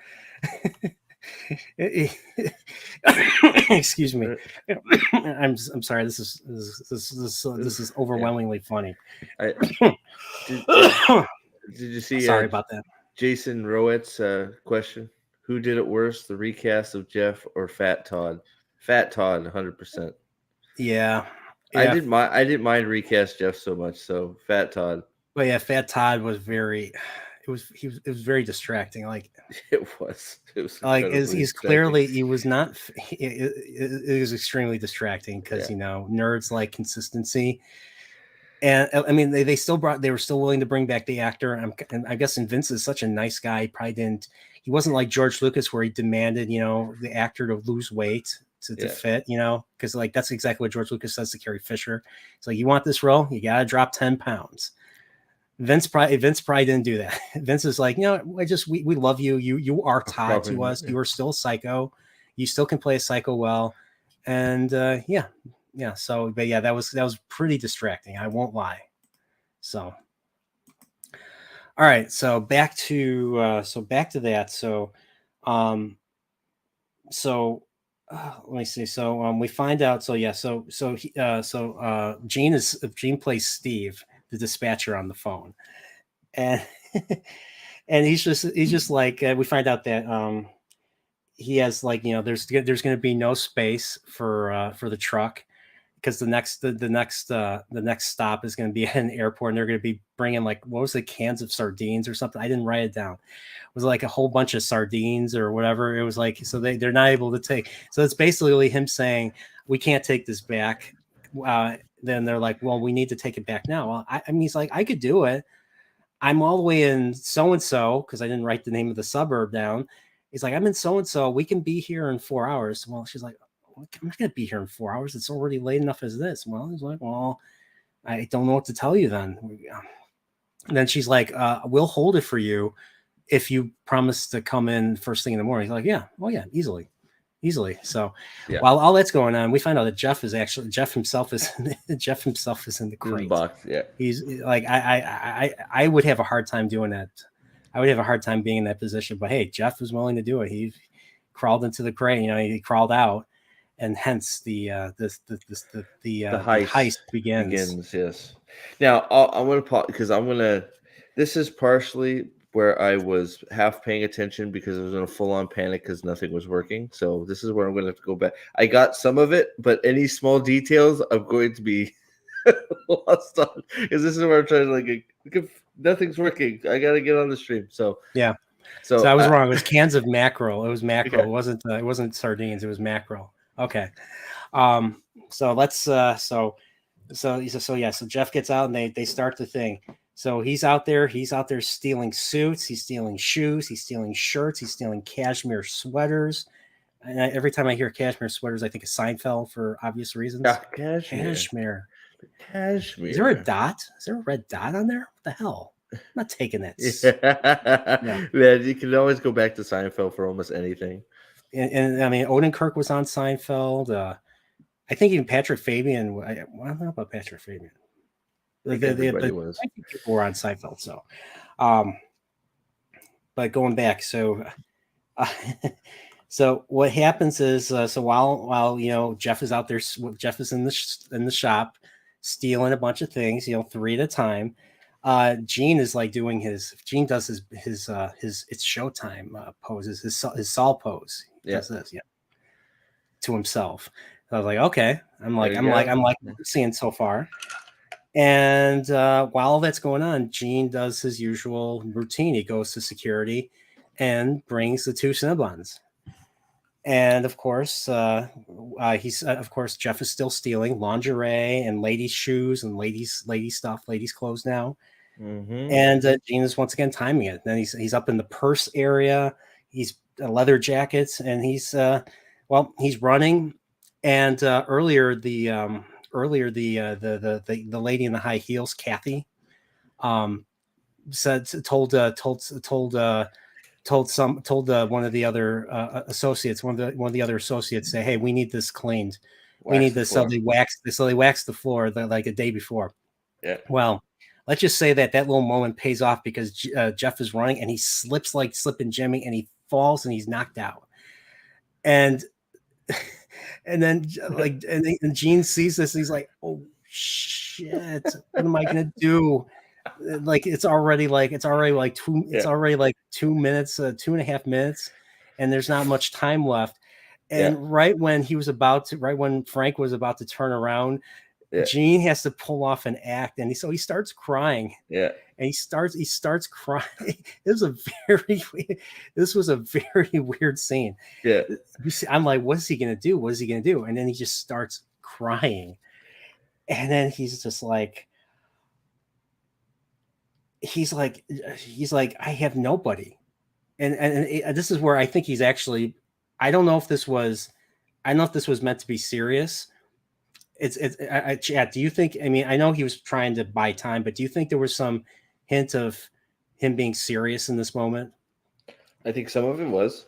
Like he talks about. I mean, he was drawing from his own. I mean, that's how I took it. As he was like putting on an act, but drawing from his life. Yeah. So he talks about how he has nobody. He talks about that his family's dead, his mother, father, and then he mentions his brother. I thought I was going to say Chuck for a second. I thought I was going to say Chuck, and he doesn't. He mentioned. I think he mentions his brother. Then he kind of winces. Yep. And he's like, he's dead. And then he finds out he's like, I have no wife, I have no kids, I have no friends.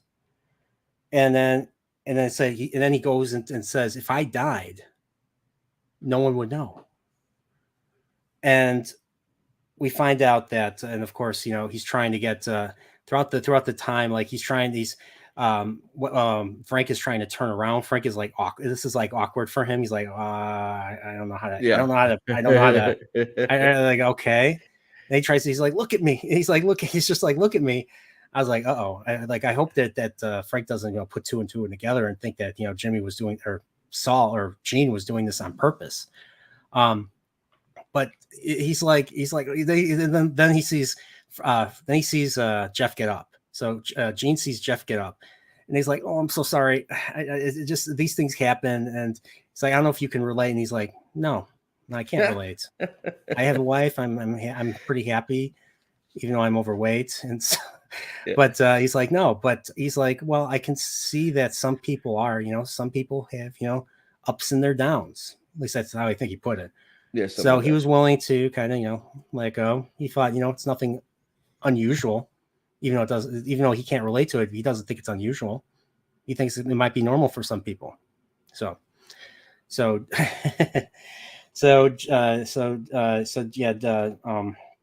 Gene apologizes, and then of course he ends up leaving. He's like, okay, sorry, I'll take my leave and stuff. And he goes out, and it looks like he was exhaling pretty hard. So I wasn't sure if he was going to have another panic attack like he did in season 3. Where he could, where he's like, he has to do something that could get him caught. So, but that was, but that's the end of that scene. So I was like, okay, I thought I was going to go off without a hitch, but this time it didn't. Like, how the whole Howard thing went off completely without a hitch. Yep. There was one hitch. It was, remember the sign at where someone parked with, even though the sign said no park. He put the cone there. It's like, who moves a fucking cone? Yeah, who moves a fucking cone? Okay, he probably didn't say that, but I would if I was writing that, I would like, who moves a fucking cone? That's definitely what he was thinking in his mind. It's just like, yeah. So, but yeah, so he goes out and he looks like he's going to have a panic attack, but luckily he didn't. So he didn't faint or anything like that. And that's the end of scene 4. So we go into scene 5. Now we're almost done. We're last page of notes. I promise. Last page of notes. So we're in the next day. Kathy opens the store. Kathy's the lady in the heels, the store manager of the whatever. I forget the name of the store. I don't even know if we even know the name of the store. The clothing store that they steal. I don't know if they said. I missed it.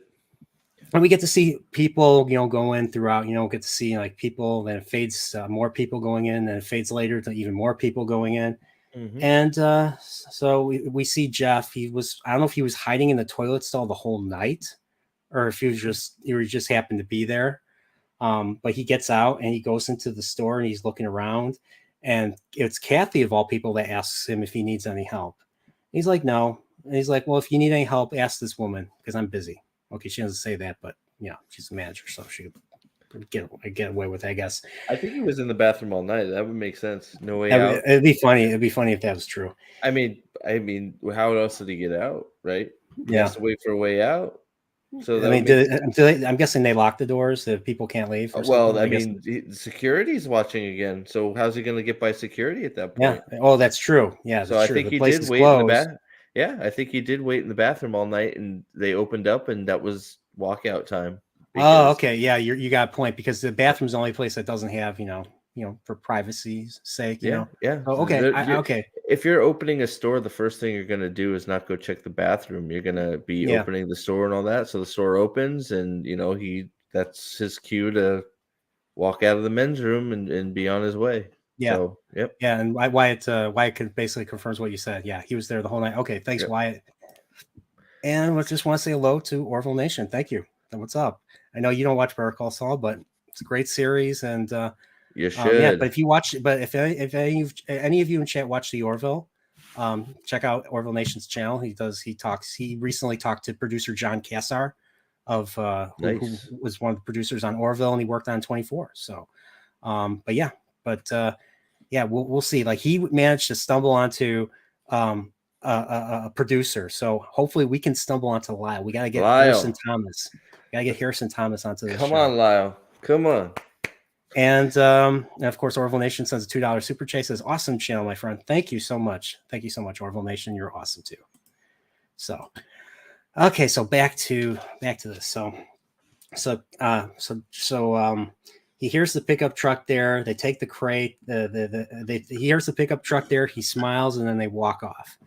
They walk off and everything. So, he leaves. That's his time to leave. And then we're in their garage. We're in their garage, and of course they talk. They open the crate, and they're like, "Yeah, we got it. We're awesome. We're cool. We're everything." And then this was a great Bob Odenkirk, great Gene moment. Gene let out his inner Mike in this moment.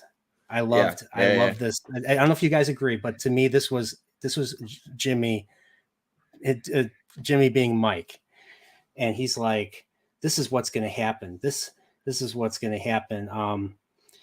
And he says, he starts off as Saul, but then he ends up becoming like Mike. So he ends up basically listing. He basically tells them all the charges that would happen if he literally lists all the charges would happen if they got caught. Yep. And he did that to basically send a message to them saying, if I go down, we're all going down. So if I'm going, if you guys say anything to me, if you guys put me out, you guys are going down too. So it turns out that, I thought it was interesting. This was all just a way to attach them to him to make sure that he had security, that if it's like, okay, if you report me as Saul to anybody, you're screwed. Mm-hmm. So. And Jay Moose says, "No, Lyle, worst episode ever." Oof. Yeah. Lyle brings every episode up at least 3 points. Exactly. Mr. Fring, excuse me, Gus. Fring. Where's my Mr. share? Fring, where's my share? What is wrong with you, Gus? Oh, he's the. He's higher than Eladio. He's like, who do you think controls Eladio? Somebody said it. I forgot who said it earlier, but yes, the puppet master. Yeah, all of them are on Lyle's strings. Yeah, there you go. So yeah, he's like, you know what? He's like, wait a minute. Jeff reacts to this like, why are you talking like this? We're all friends here. And then this is where Gene does his mic. He's like, we're not friends. I am not your friend. And he's like, if I'm here, if I'm at the mall, you stay away from the mall. You see me walking down the street. You go to the other side of the street. We are done. We are done. I think that was why he said that. When I thought Mike, because you know how Mike's like, remember how Mike yelled at poor little Kaylee? He's like, you are done. You know, because it's Mike and Mike is. Yeah. So you are done. Well, he's like, we are. And then Gene was like, we are done. So, and then right when that tense moment's going on, Carol Burnett comes back. He's like, hey. He's like, hey. Gene. And we see Marion goes to the garage and they're pretending they're working on a car. They have their butts, they have their backs down there. They pretend they're working on a car. Yeah. And then she's like, Jean's like, oh, I gotta go. I can't. He's like, no, you're not gonna go like that. Come on in. Come on in. And he's like, we will. He's like, yes. Yeah, I'll take you up on that, Marion. Let's go. I'll go in. Bastard. and let's just say they're bad. And we find out that Jeff, she talks about her son. We find out that Jeff fell in with a bad crowd in Albuquerque. Mhm. And it made me curious, like, oh, he fell in with a bad crowd, eh? I wonder who this bad crowd was. Probably not as notable as, Walt and Gus and Saul. Could very well be the exact same bad crowd, just on a different level. What I think is maybe he knew somebody that Saul probably represented. I mean, Now that I think about it, maybe that's why he was so bad, or he could be slinging dope. Yeah, he could be doing that. Mhm. Saul was not only on TV; he might have known people. Maybe those people that he was in a bad crowd with, maybe they were clients of Saul Goodman. Yep. So I don't know. A lot of options there. Yeah, there's a lot of theories there. I don't know if Chad. I don't know if you agree with me. So. And and Marion tells Jean, "Oh, you're such a good influence on my son." I was just like laughing when I heard that. Yeah, like, right. Oh, yeah, Jean of all people. Yeah, Jean is a good influence. Stay on your fucking side of the street, you little. Hey, made him gonna make him some good money though. Yeah, he did. So, and then she asks about Nippy, and then she asked about Nippy, and Jean forgot who Nippy was, and that told me right away Nippy never existed. Yeah, he just took a picture of a dog and then made a flyer of it just so that he can get close to Jeff. He found out Marion is his mother, and that's he got, and then that's how he was, all just to get close to her, so get too close to him to set this one straight. And then in that scene where they're in the garage, we hear that we hear what he says in the preview, saying, talking about, you want money, you're going to be in shit with me and stuff like that. So so what we heard in the trailer, right before this half of the season started, we heard that in this episode. So, right.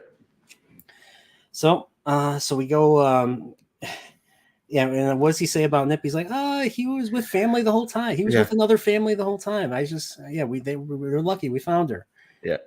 And of course, we're back in Cinnabon, and he's cheerful. He takes a lunch. He goes to the clothes store. He looks satisfied. Then he checks out the clothes and he looks at a design. He takes the design off. What do you call that design? I've seen that design before. I don't know what it's called. To be honest, I didn't catch it. Like, I saw him pick up the suit. If you know what that, it was a collared shirt, I believe. I don't think it was a suit. I think it was a collared shirt. But what's that design called? Do you guys know? But I've seen it before. And well, he ends up, he checks out the clothes. He takes it. He looks. He's about to take it. He looks at it and he puts it back. So Tom Forsyth says Paisley. So I want to look up Paisley and I'll share the Paisley pattern. Okay, yeah, this is it. Paisley pattern. So share screen. All right, wait a minute. Give me a second. A lot of us thought Walt Moniens were going to be in Walt and Jesse. We thought this was the Walt and Jesse episode. I think a lot of people thought. Yeah, we all did. So yeah, this pattern. You guys are awesome. You guys knew the name of the pattern. I didn't even know it. Paisley. Nice. Okay, so this is the Paisley pattern. Brian, yeah, you shouldn't be watching. And we're close to the end. He's my friend in my friend in real life too. What's up, Brian? How you doing? We're the Brians. Yep. But yeah, Tom and Magic Ace got this one right. And he said, "Who said Walt and Jesse would be in this episode?" We all did. We all thought it was going to be because they literally said a new player is going to be in the game. We thought they were talking about Walt. So this was it was actually about Jeff, not Walt. So Walt Jr. spinoff thoughts? I don't. No.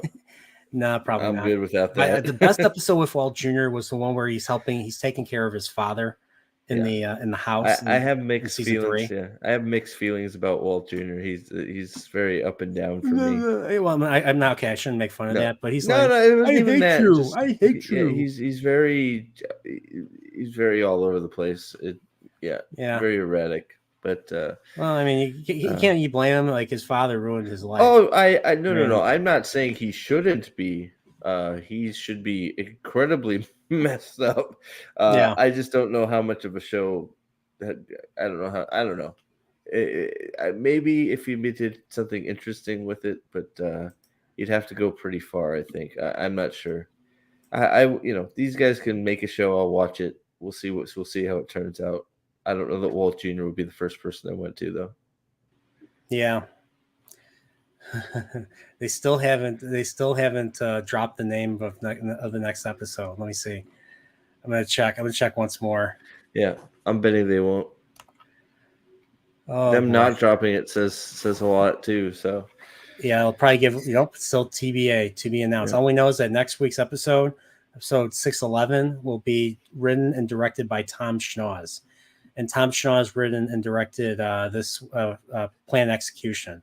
So it's usually the episodes that he does are usually the really important ones. So right, can't wait. And of course, then Vince Gilligan is going to be doing writing and directing episode 12, and then Peter Gould will be doing the finale. So those are episodes 11, 12, and 13. So I'm really curious how they're going to open. I'm curious how they're going to open the next few episodes. So we'll have to check. So there's a lot of who knows where we're going from here? Like it's all up in the air, right? Yeah. Intro storyline, where are we going? So still a lot to go over. I think that's the best thing about this episode, because I enjoyed the episode. I thought it was fun. I'm gonna watch it again to get all the little details I missed because of the panic. But there's still, it was a filler episode, I felt like, but it was enjoyable filler, and I'm hoping it adds something to these future episodes.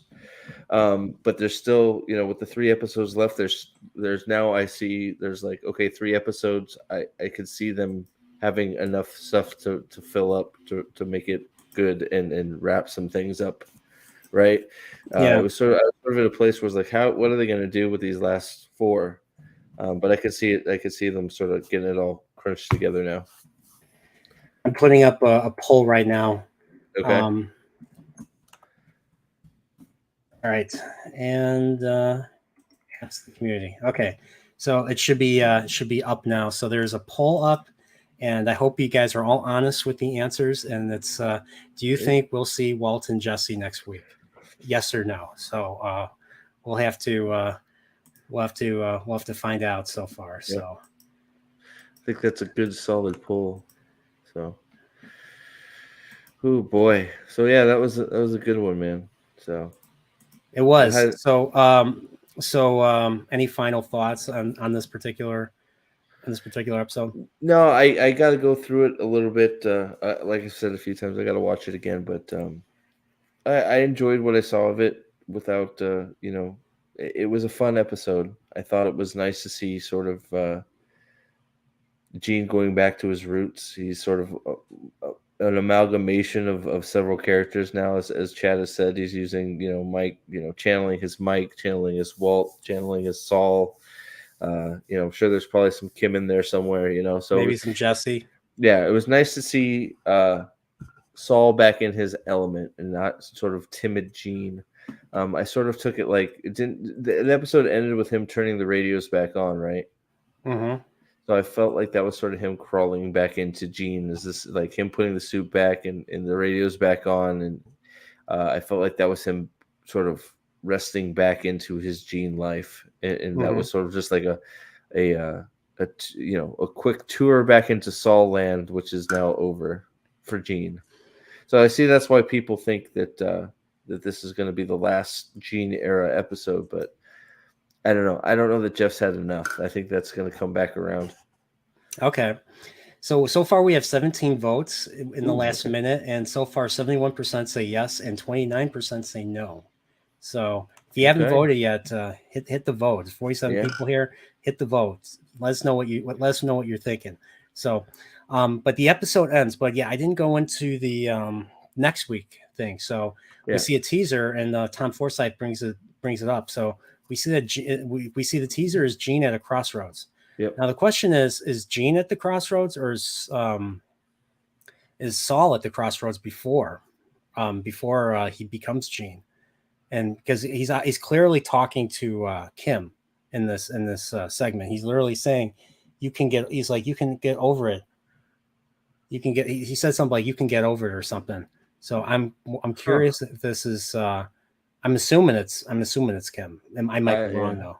I'm not even I'm gonna have to. I didn't see that. I missed the singer. It's black and white, so I mean Tom might be right, maybe Gene, but we see basically crossroads. So we see two roads intersecting, and we see a car pulling up towards this intersection, and then we just hear, you can get over this, blah blah blah blah blah. Right. And I assume this is Gene or Saul trying to talk to, or Jimmy talking to Kim. I don't know if it's over the phone, or maybe he re-encounters her at some point. We'll have to see about that. So. Yeah, I think that's because Magic Ace says since this episode was a bit low key, do you guys think that someone is going to die next week? If so, who? I don't know. I think this is going to ramp next week is going to be a ramping up to whatever we're going. I don't know. I don't think we're going to see anybody dying until maybe the last episode. If anybody else dies from here, I don't know. Where's that comment? It's right. Magic Ace said it right, but in between Don Spina and Judo Joker. Oh, okay. Yeah, I don't know that I don't know. I don't know if we're gonna see anybody else die. To be honest, I'm hoping Kim and Jimmy make it out. That's my hope. I don't know who else would die. I can't think of anybody. I mean, if Lyle dies, then we're rioting. Oh my god. Oh. Worst show ever if Lyle dies. I'm saying it right now. No, Lyle won't die. That's how it needs to end. Just Lyle's not in the game. Putting on a suit and tie and sitting down at the hacienda and being like, "Well, you've all failed me."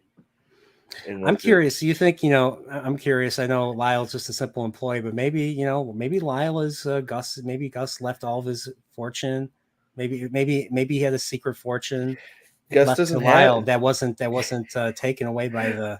Well, who else taken away by the authorities? Who else would Gus leave it to? Right, if he's got any money, it goes straight to the boss. He gets all of the franchises. They all go to Lyle. Hardboiled says Lyle is immortal. He cannot die. Hell yeah. So, but maybe he's the only immortal in the show. Remember, there can only be one. He's the Highlander. Awesome. We don't know. He might have some Scottish blood. Maybe he's from. Maybe he's a young MacLeod. Maybe his last name is MacLeod. All you had to say was he's immortal, and I was in. Highlander. Lyle is the Highlander. He is actually Connor MacLeod on his 20th life. Identity. Wouldn't that be? That'd be such a trip. That would be. Where did Lyle go? He's just Highlander. Sword fighting. Highlander.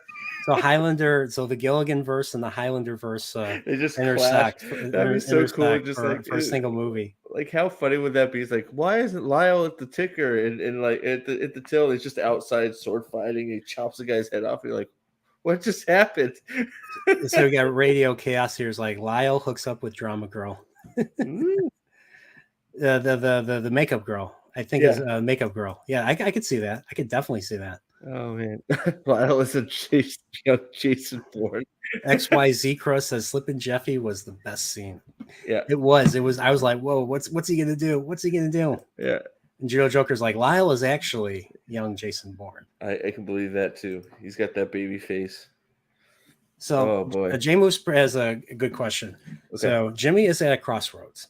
Should he remain in his apathy as Gene, or should he become Saul again and go out in style? Heck yeah, he should definitely go out in style. Yes, that's how I see the show ending. Yeah, I think so. Is him embracing who he is and just saying screw it, and whatever may come. Yeah, he may not go as Saul, but I think he'll stop living in fear and just slowly dying by himself, and he'll just be him. Because the whole series has basically been him not trying to avoid being himself.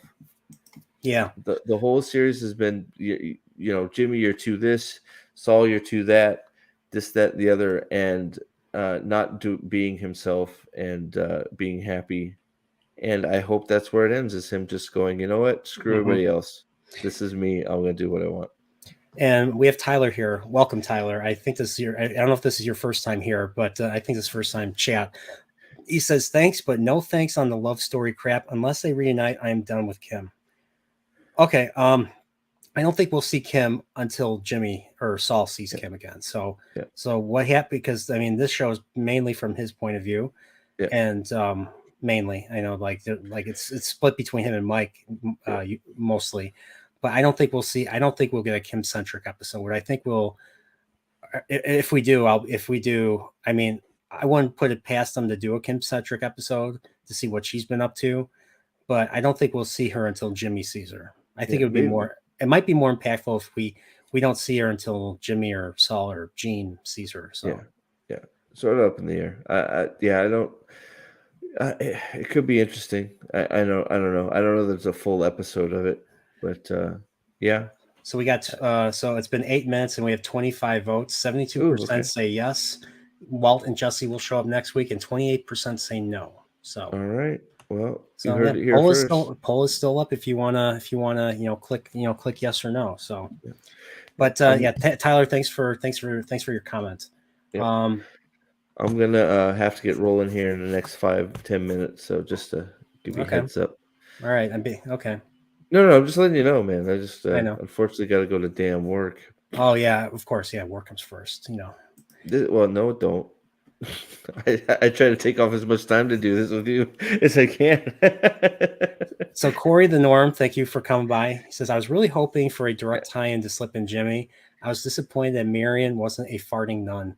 Oh, I haven't not watched the Slip and Jimmy show. I just don't like the way it looks, but that's just my opinion. So, let me know if you like it. I'll check it out. Let me know if it's worth it. Where is it? Where can I watch it? Because I'll watch it. It's on AMC Plus. Okay, I'll watch it. I'll watch it tonight. I'll try and watch it tonight because I got a long night ahead of me. So, give me some stuff to watch. So, Slip and Jimmy, I'll go check it out. So let you know what I think. Oh, this is a great one. Jay Moose says Lyle is holding Nippy for ransom next episode. It's just like he's like, I have your dog here. I have your dog, and if you don't do what I say, I'm gonna get her. He's like, I don't have a dog. He's like, I don't. Betrayed the cartel. I'll give you your dog. So he's like, what dog? It's like, oh, that thing. Where did you find that guy dog? Yeah, exactly. So I just found that. I found that that lost poster on the street. And then, of course, we have XYZ Cross says the entire episode was just pretty much what. You're not wrong. You're not wrong. I mean, we see him eating. We see the guy eating and just making noises as he's enjoying it. Cinnabon bags everywhere. Like the amount of times you see Cinnabon in this episode is unfreaking real. So look, I like the episode. It wasn't the best one, but. You're not wrong. It was basically just, hey, Cinnabon is delicious. Best case scenario. Well, best case, I'd be running a Cinnabon in the middle of the Omaha, Nebraska. When I first saw the first scene of Better Call Saul, I laughed. Yeah. I was like, I love how they tried to take a throwaway line like that, or the whole Lalo thing, and try to make it a reality. So. Yeah. And Wyatt Kern says, greatest Cinnabon ad ever. Yeah. Oh yeah. No. Don't screw with that either. But it was just funny because it was just, I can smell that Cinnabon from out in the hallway. What are you waiting for? Bring them in here. It's just like it's like every time Cinnabon is delicious. Look at us make it. Oh well, yeah. You know what they have? I mean, like now I went to the last time I went to Cinnabon. They actually serve the center of the Cinnabon. So it's like all swirled with the cinnamon. So it's all swirled with that cinnamon. Sugar that they put on it. Yeah, I don't do the mini ones. The mini ones are sort of, you got to get the big daddy ones. The mini ones are like not even half the price. The mini ones are like $6 now, and like the big ones are like $8. You might as well just get the big one. The big one to get the extra cream and just. Yeah, and then of course they have their iced coffees, which are like loaded with sugar. So one time I got the iced coffee, vanilla iced coffee, and I got the Cinnabon, and I felt like so much shit from like probably 5,000 grams of sugar. And I swear I probably put on like 10 pounds. You felt great. Just that You one felt sitting. Yeah, you felt great for like 10 minutes, and you're like, "Oh my god, I And then got." I felt horrible for like 2 days. You had to Not sit 2 down days. before you left. You're like, Yeah. "Oh my god, I gotta Yeah. sit down here. I feel And gross." then I had a pizza. And then I had a slice of Sabaro's pizza from the mall. Oh, you And so doubled it was up. even more carbohydrates right there. And everyone, you got you and everyone in chat was like, "What the hell were you thinking, Brian? What the heck were you thinking?" Hey man, sometimes when you're hungry, your mind just goes stupid. You're just like, you know what? I could use. I just ate a whole pizza, but I needed something a little sweet. Let's go get a giant Cinnabon. It's like, Yeah. Give me 1 second. I want to show. I course. recently got a book. Talking about Better Okay. Call Saul. I want to show it to you guys. Oh wow. Okay, I didn't know that. So this will be interesting. I didn't know there was a book. Is it like a behind the scenes type deal, or what is No, it? it's actually a collection of essays. It's called Better Call Saul, a philosophy and philosophy. I think, therefore I scam. And so I've been reading it, and I'm connected with one of the editors, Joshua Heater, on Twitter. Yeah, I felt like I saw that linked on Twitter. Is that the same? So Yeah. I want to read this and maybe even do a stream on this. Maybe the week after the finale. I haven't made up my mind yet, but this is made up like a whole bunch of essays. So I'll read some of them out. So there's a lot of them. So there's like topic 1: Slippin' Jimmy with a law degree is like a chimp with a machine gun. Chuck's quote. Keeping him out of the law. Yeah. And then there's the first essay is scamming for fun. Then the second essay is don't go to lawyers for moral guidance. Then another one is called Can it be right to defend the guilty? And then 4 is better call the DEA? Question mark. So that's one topic. And another topic is you can be on one side of the law or the other. And I think that was a Mike quote. And then number 5 is the sovereign state of Salamanca. So they talk about them, the morality of Mike's manifesto, and Saul Goodman stands before the law. So those are 3, and these are all different. These are all done by different writers and stuff. So Cool. Another one is put on your big boy pants and face reality. So one essay is called Self-Hatred as Identity. Another one's the prequel versus free will. Then one's called Slip-In Identity, and then the Self-Deception Road. And there's a whole bunch of them. There's other topics like confidence is good, facts on your side better. And another one, see that your problem, see that's your problem. Thinking the ends justify the means. And then, of course, one that I really want to read is one series I want to read is never make the same mistake twice. So there's a whole bunch of these. So cool. So yeah. If you're interested in philosophy, if you want to get this book, there's ebooks and everything. Check this out if you're really interested in the philosophy and the ideas behind the writing of Better Call Saul. There's a lot of good ideas. Like this is I think a lot of good work went into this. A lot of good work and thought went into making this show. So absolutely that, yeah. So I think we have a judo joker theory here before we end. Okay, hear me out. Next week is focused on Kim being on her own and coming to terms with her past. Penultimate episode is bromine and barium, Breaking Bad. Last episode is the end of Jimmy and Kim's stories. Yeah. Okay. That's all right though. So that's your 3 episodes. We'll have to mark this down. We'll have to see if you're correct. Judo Joker thinks next episode is Kim. Episode after that is Walt and Jesse. Jesse. Man, I almost said Jimmy. And then the last one is I thought somebody said that they thought that somebody said that Walt and Jesse are going to be in several episodes, even if it's a short period of time. Someone in the chat said there's going to be 3 scenes. One scene's going to be just Walt by himself. One scene's going to be Jesse by himself, and then one other scene's going to be Jesse and Walt together. So it was 3 scenes, not so much 3 episodes. Okay. I'd have to double check. Brian Cranston, I think, revealed this. I think he said 3 scenes himself. I don't know, or 2 scenes. I'm not sure. That'd be fantastic. So we'll have to find out. Jesse's working at an Auntie Anne's in a mall in Anchorage as it goes to Alaska. That'd be funny. That would be funny. That'd be so awesome. It would be funny if that happens. That's how they end. It's like totally just they end on Jesse doing the same thing Saul's doing, but in Anchorage with pretzels. Yeah, and he doesn't. Of course, he doesn't get caught. He lives happily. He's just making pretzels. He owns the place. Yeah, he makes pretzels. Why not? Yeah. That sounds pretty fun. Yeah. I have a question. What's your favorite Auntie Annie's pretzel. I mean, there's the plain, Oh, I there's just the like Parmesan. There's like the Oh. Parmesan butter or garlic one, and then there's the cinnamon sugar.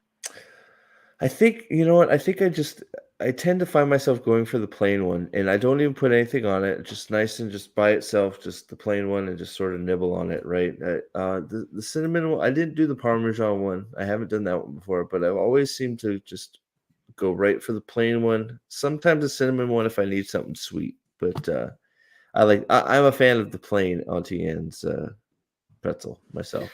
Okay, so what would you score this episode? Let's see. I'm trying to think of how I've been scaling these to try and be I'd say 7, 8. I mean, it wasn't a bad episode, but it wasn't what I was expecting. I Yeah. enjoyed it. It was definitely filler for me, unless they prove me wrong in the next episodes where it continues on to something. Now, to be 100% fair, I need to go over the episode again because it was a very fragmented watch. So, but what I saw, I enjoyed. It was fun enough. I thought the heist was fun, and I did like to see, Gene turn back into Saul. So, 7, 8 to be fair. It's definitely not the best episode of the season. I agree. It's very middling, maybe even towards the lower tier. But that's not, most of these episodes are really good. So saying it's a lower end of this season isn't really a detriment to this episode, to be honest. Mm-hmm. For me, I would probably put it in the same ballpark, 7, 7.5, 8 out of 10. I enjoyed what I saw. It was cool seeing the black and white segment again. It was cool seeing, them following up on Gene. I was totally not expecting Gene to be in this episode. I mean, there was some possibility, but I did not think that we were going to see Gene again until episode 11. Yeah. So this is where I was wrong. I take ownership and I apologize for being wrong. Yeah, like right, man. Yeah, 7 or 8 out of 10 for me. I loved Gene kind of reverting back to Saul, reverting back to Slip and Jimmy.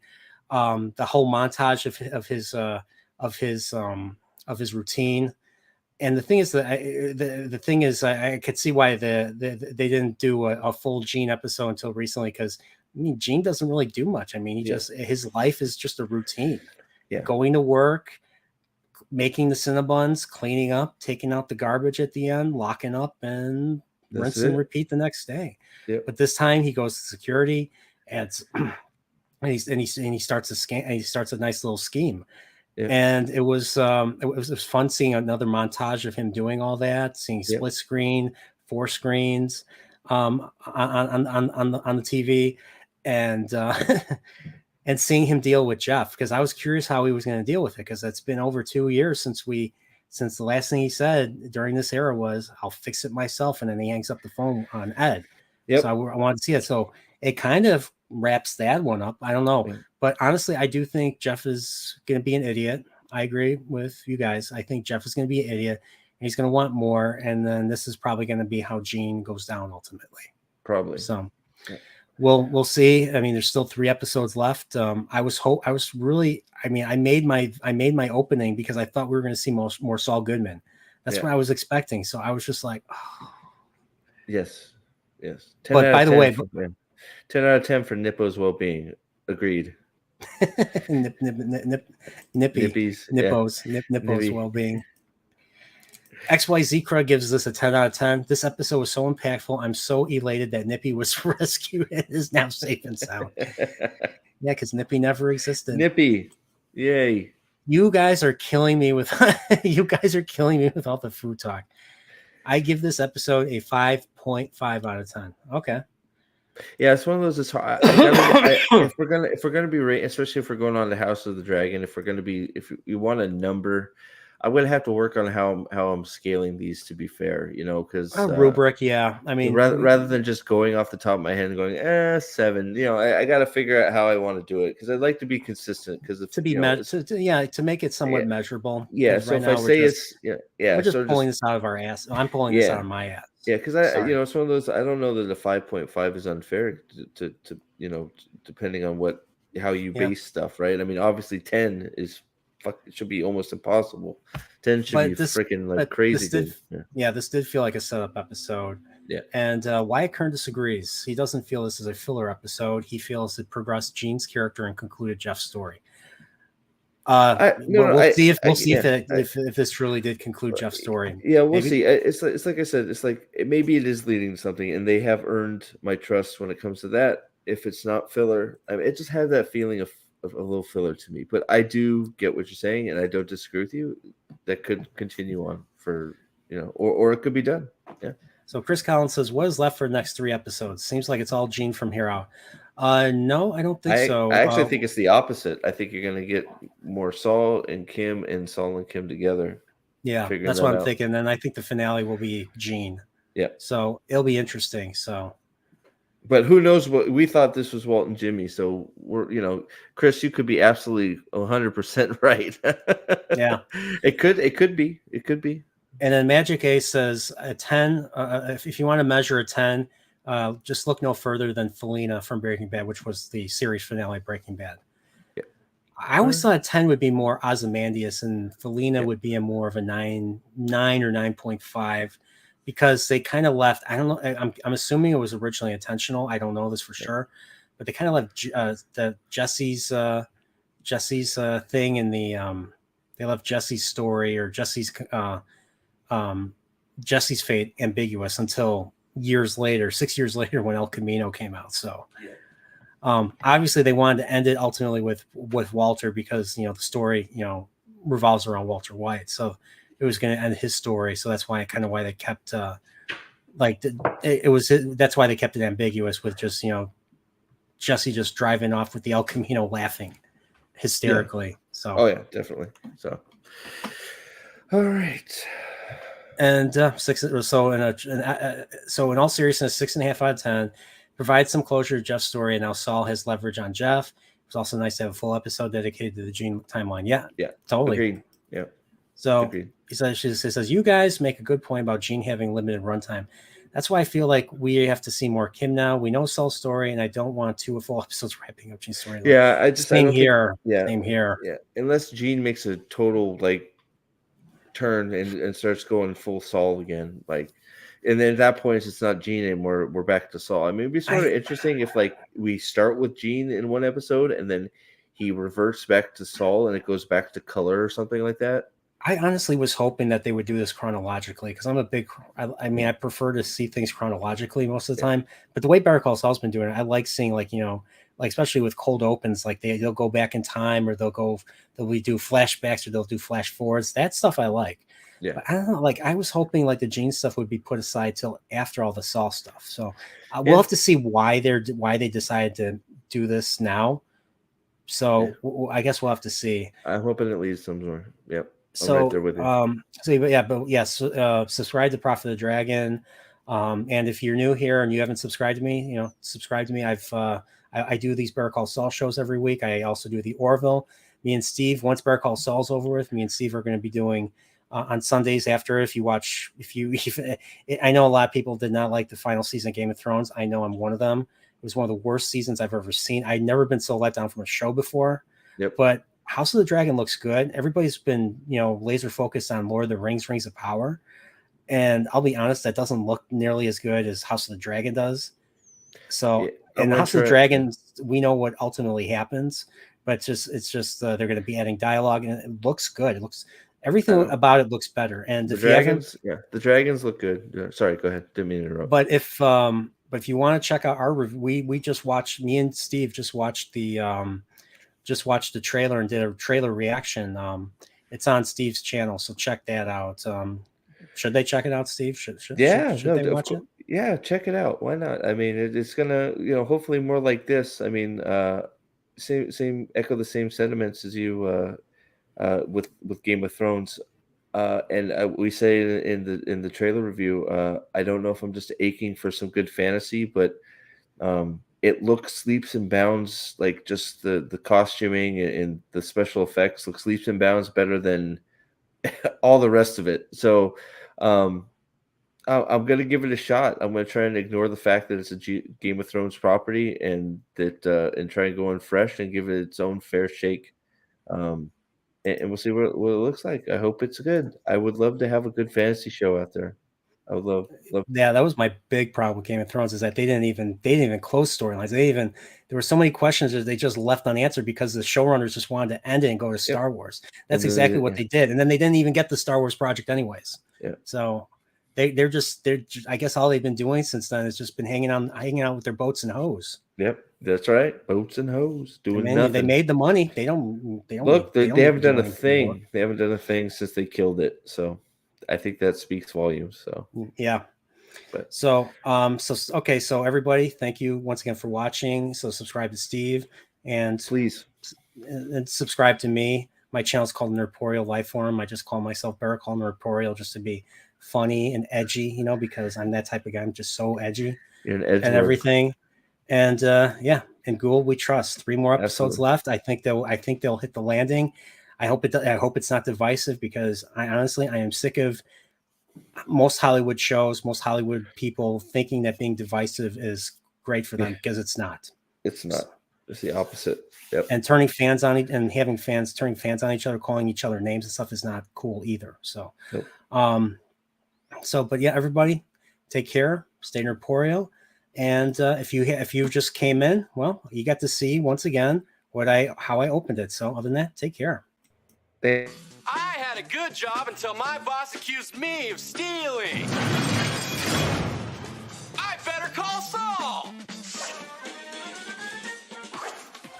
I was out partying, minding my own business. You are under arrest. I'd better call Saul. Hi, I'm Saul Goodman. Did you know that you have rights? The Constitution says you do, and so do I. I believe that until proven guilty, every man, woman, and child in this country is innocent. And that's why I fight for you, Albuquerque. Better call Saul.